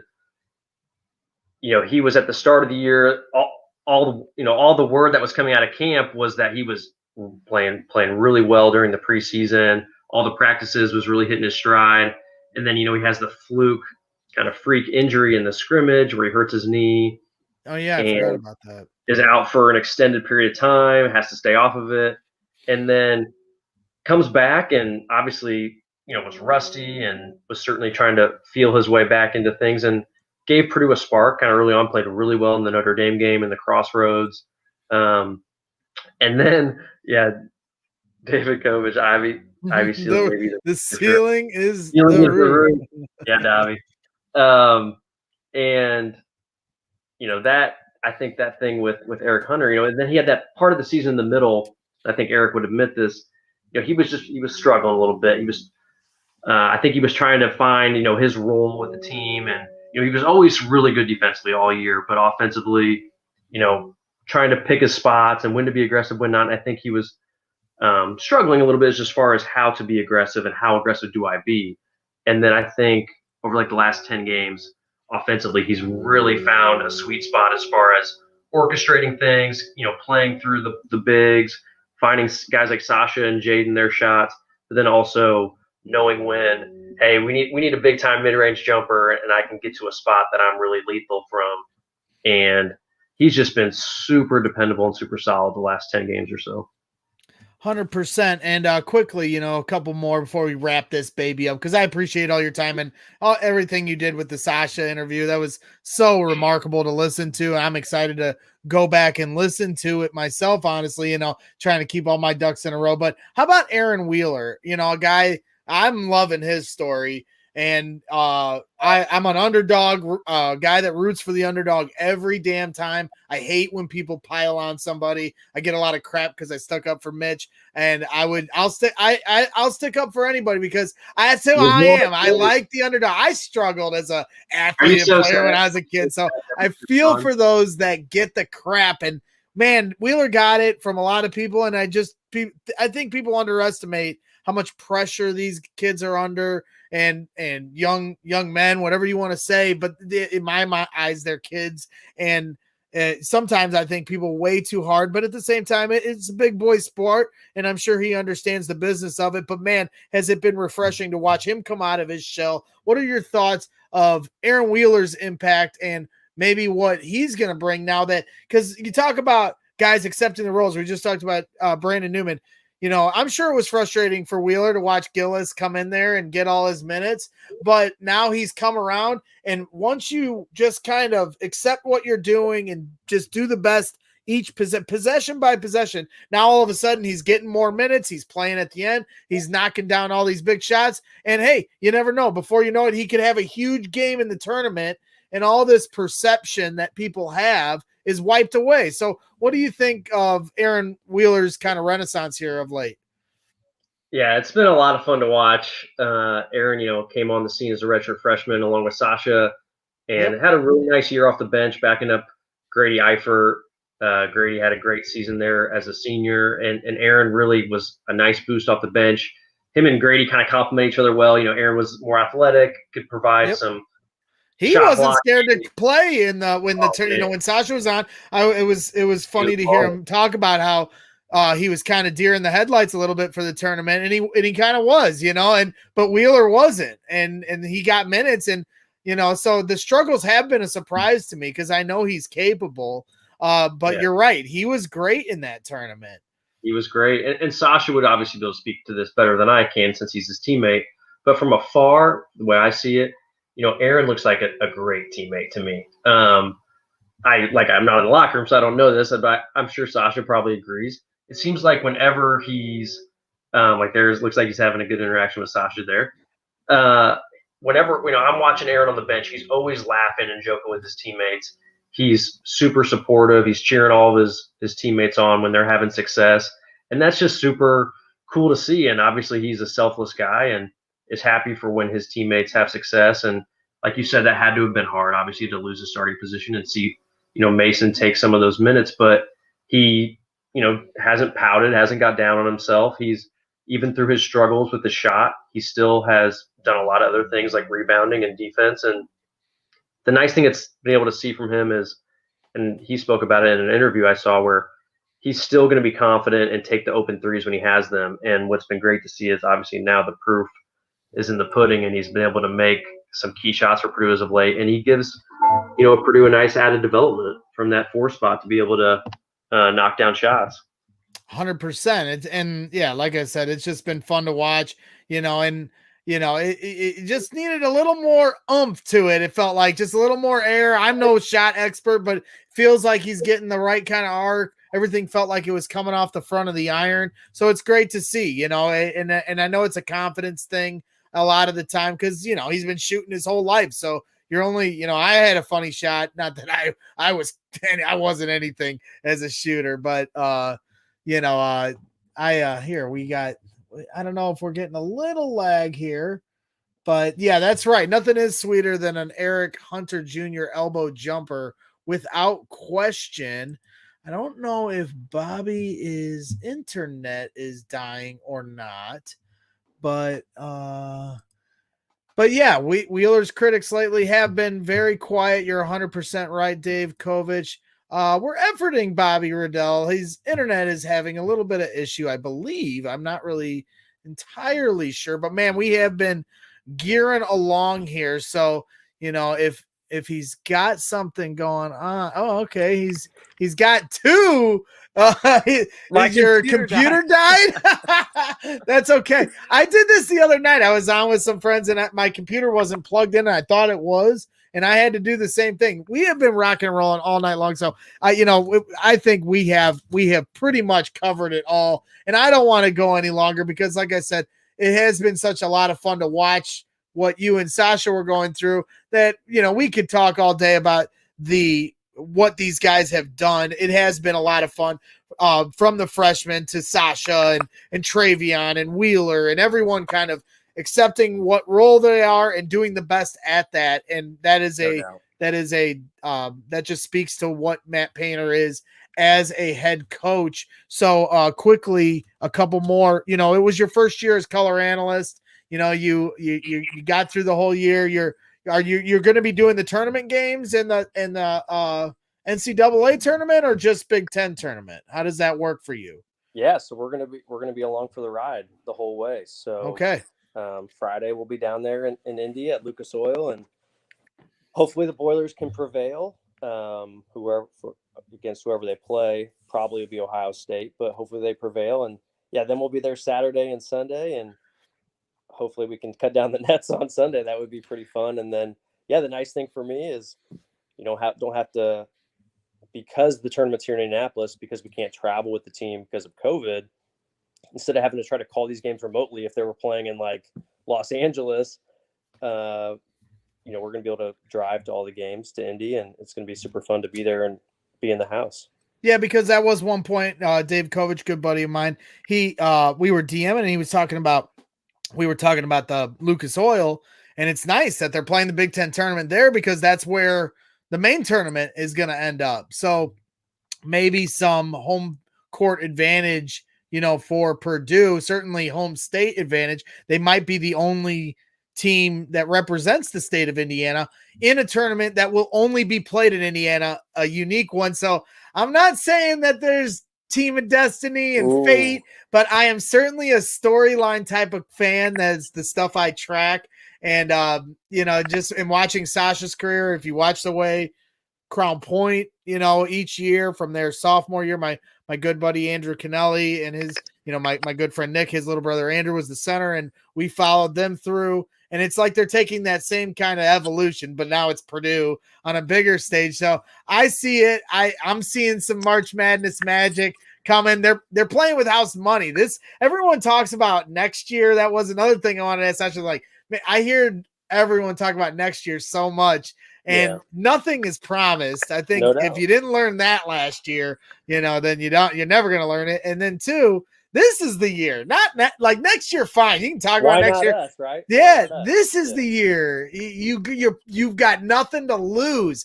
The next year will be expectations and top 5 rankings, and it comes with a whole different type of pressure and expectation. This is the year to do it, in my opinion. Every year is the year to do it, but screw next year. That's how I feel as a Boiler fan. Well, yeah, when you think about it. The whole tournament's Indiana. So like you said, team of destiny, got that going for you immediately. And then, just from a competitive standpoint, certainly, there's some really good teams this year at the top, like Gonzaga, Baylor, really good. Some good Big Ten teams as well, Michigan. But, a lot of the traditional blue bloods that are really good are down this year. So from that standpoint, this could be a tournament where you could be able to get some good matchups and avoid playing some of these dominant teams that often make the Final Four aren't going to be as competitive this year. So how about the Boilers slide on in, right? How about it? Big Ten tournament coming up this weekend. Obviously kicks off on Wednesday night. We'll find out, as Purdue fans, who we're going to play Thursday afternoon. The 2:00 game, I believe, is what Ohio State versus whoever they're going to play. How do you see this Big Ten tournament shaking out? Do you think Purdue can get into Saturday, Sunday? And, where do you think it'll be Illinois on the other side of the bracket? What are some of your thoughts here on the Big Ten tournament before I cut you loose, my man? Sure. I kind of like the draw, and I'm really intrigued by the potential Ohio State matchup just because, as you know, we swept Ohio State in our 2 meetings with them this year, which has certainly been huge for our resume. But, from Purdue's NCAA tournament seeding standpoint, the way I look at it is I would really like to somehow jump up and get a 3 seed. Right now, most places have us as like a 4 or 5 seed. Right. I would really like to get that 3 seed just because it helps personally, I think it's beneficial to avoid playing the 1 seeds as long as possible if you're trying to advance, of course. That's a good point. And so getting a 3 seed would help you do that. And obviously it also gives you easier first and second round matchups too. But Ohio State, by a lot of these prognosticators, have them as like a 2, that's a 2 seed. And I look at that and I'm like, well, we're both 18-8. We swept them. Our resumes are pretty comparable. They're a couple, they're 5 or 6 spots ahead of us in the Ken Pom. But if we can beat them for a third time on a neutral court, why should they be seeded? I feel like that's a team that essentially we could jump in the NCAA tournament seeding. That's a good point. If we beat them head to head for a third time, I don't see how you could possibly, with resumes that comparable, I don't see how you could seed them ahead of us. So I feel like it's a nice opportunity for Purdue to maybe beat a team a third time and jump ahead of them in the seedings. And to me, the 2 times they beat them, they're a different team now. They were a different team the first time they played them. Then I felt like they were a slightly different team the second time. And now this time I feel like they're a completely different team, because it was more Travion, they were leaning on Travion so heavily now. And now you're seeing they don't have to. That has to scare teams. Yeah, it's definitely interesting because you said Purdue's changed a lot, but then Ohio State's also, like, we played them their first time without EJ Liddell to play. And then CJ Walker, who's kind of one of their steadying forces at point guard, didn't play game 2. So we've certainly caught them at some good times, but it's not who you play, it's when you play them, as Matt Painter says, right? Yeah. That's so certainly. We've been fortunate, but our team, like you said, our team's come a long way too, and we got a lot of guys stepping up. So it would be fun to play them a third time, I think. Absolutely. So, what do you think? Do you think as soon as I get out there, Purdue wins, Sasha hits the shot? Do you think this is going to be round 2? You can see Greg out there. What would be the call if you see me running out there on the court, in my pink thong or whatever this guy was wearing? So you have a pink thong, you rip your shirt off, and you got Braggs in the stands written on your back, or what? You never know. Hey, you never know if he hits the shot. If it's at the buzzer, see, last year when Sasha hit the shot at Northwestern, he left like 2 seconds on the clock, which really pissed me off because I don't know how college rules work, but if he hits it at the buzzer, I mean, I've seen other fans storm courts. Am I allowed to then, I know I'm probably scaring, Purdue people when they're hearing this. They're never going to give me a credential. Sasha's going to have a head on a swivel now when he hits the game winner. He knows to be, but I'm pretty, I'm so terrified of embarrassing him. I already have enough in his life. It was a lot more fun at Crown Point because we would try to be like sideline coaches and refs on the other side. Now I just keep my mouth shut because I know how much pressure it is. Yeah. I've definitely appreciated. I've totally gained a new appreciation for the way you grind for your role, the way you grind for your minutes. Everything is on the line. You see how much pressure these guys are under after the games. When fans are in the stands, you'd see their families kind of, everybody's kind of like, it's a lot. There's a lot. It's not just the game. It's their careers. It's their academics, it's everything. There's so much going on, and the way you chip at getting your playing time is vital. And Painter isn't a guy that just gives it to you. I thought, it just works like high school. You play as a sophomore, you work your way up the ladder, and then you get minutes. That's not how it works, and that's why I got a hell of a lot of respect for Sasha to say that, I don't expect to be a starter next year. That is the mentality he should have. And I definitely have gained a new appreciation for how much pressure these guys are under, not just academically and athletically, but just the grind of against your own teammates. So it's certainly been fun to watch, but that's what makes a champion to me. These guys all battling each other, and now look at what it's turned into, and everybody's kind of pulling from the same rope, and you're just seeing, a team. Although I don't know about you, Bobby, I give Sasha a lot of crap for these. I feel like they look like a bunch of old men when they're doing this. Like there's I need to see more flair. Maybe with fans in the stands, they'll be a little more fired up for this thing. But if you watch, they all look like it's like the Antique Roadshow. That's what it looks like. It's funny you say that because we did like the same thing when I played, and it's fine. But I'm with you. I think it could be cooler, right? I don't talk any X's and O's such because I don't know anything about basketball. I'm always just a hype guy. So I'm always like, Sasha, you guys gotta do this. I'll like be recording it. I'm like, you guys look stupid. Like, do it better. Do it more intense. It's not funny. It's supposed to be serious. Yeah. Oh man. I had so many things. The other thing I meant to embarrass him about. There was only one other thing I know.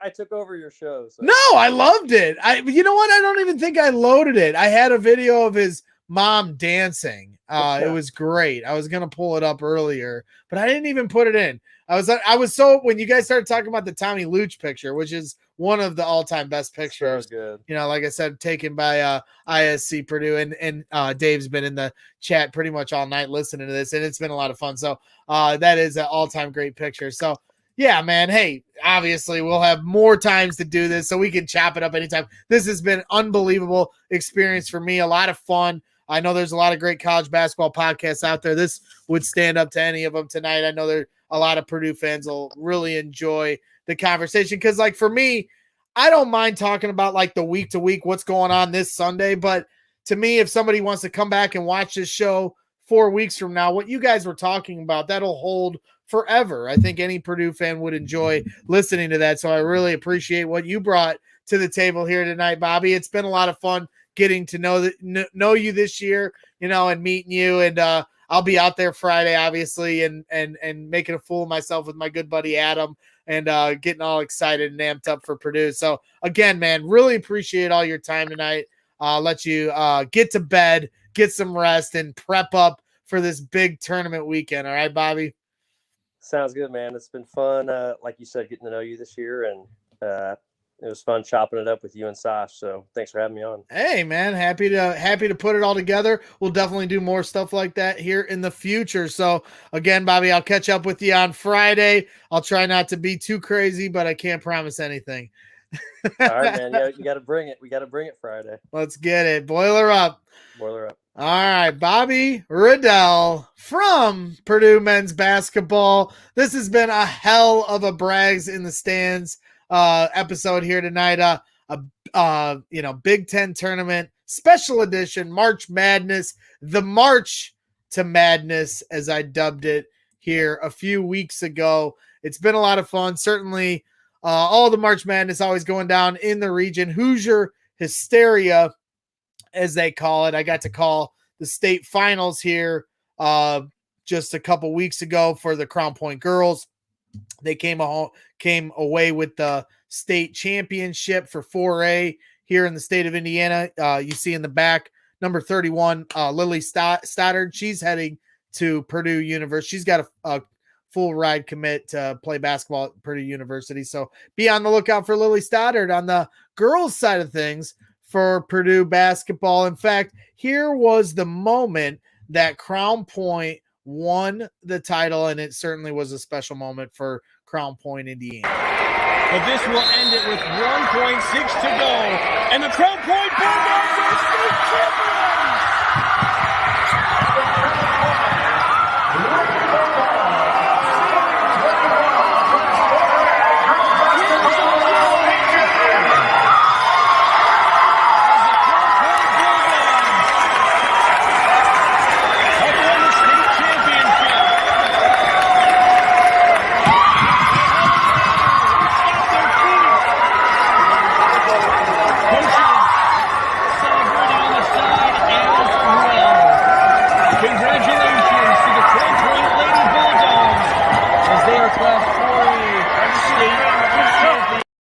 And there it is. Crown Point wins the state championship. Really exciting game.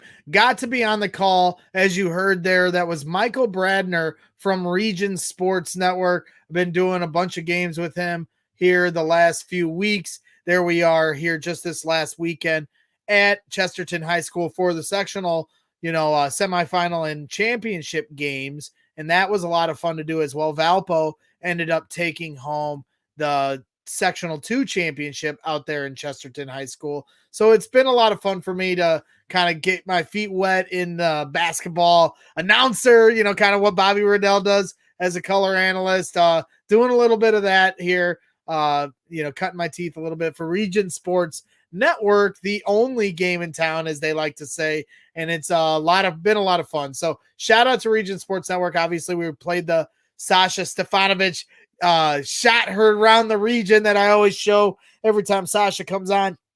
That was brought to you by Region Sports Network, and it has been a lot of fun doing once in a lifetime experiences like calling a state finals game. Can't thank them enough, obviously, for everything they've been doing here lately. So definitely a shout out to those guys. We pretty much wrapped everything up for tonight. Here, I'll give you the moment Valpo won the sectional championship. I'll share that along here while we're doing our basketball show.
And that was the Valparaiso Vikings, home of Brandon Newman, Robbie Hummel, Scott Martin, all the great Purdue greats from Valparaiso. That was Valparaiso High School winning their sectional 2 championship over the Portage Indians. Portage really playing a great game. Certainly put up a heck of a fight. Went all the way down to the wire. So a really, really fun game. And shout out again to Michael Bradner and Chris Ramirez and Nathan Laird, all those guys over at Region Sports Network, Rico, all the gang for all the help and carrying the load for me and let me have some fun doing some things. So before we go and jet on out of here, I do want to hit up our sponsor, of course. Brian Potter, my good friend over at Fan Bags, is our official sponsor of Brags in the Stands, and I want to make sure I give him the proper shout out like we always do at this time. So that Sasha Stefanovic and Bobby Riddell interview was brought to you by Fanbags Cornhole, Chicago's official supplier of professional cornhole boards and bags.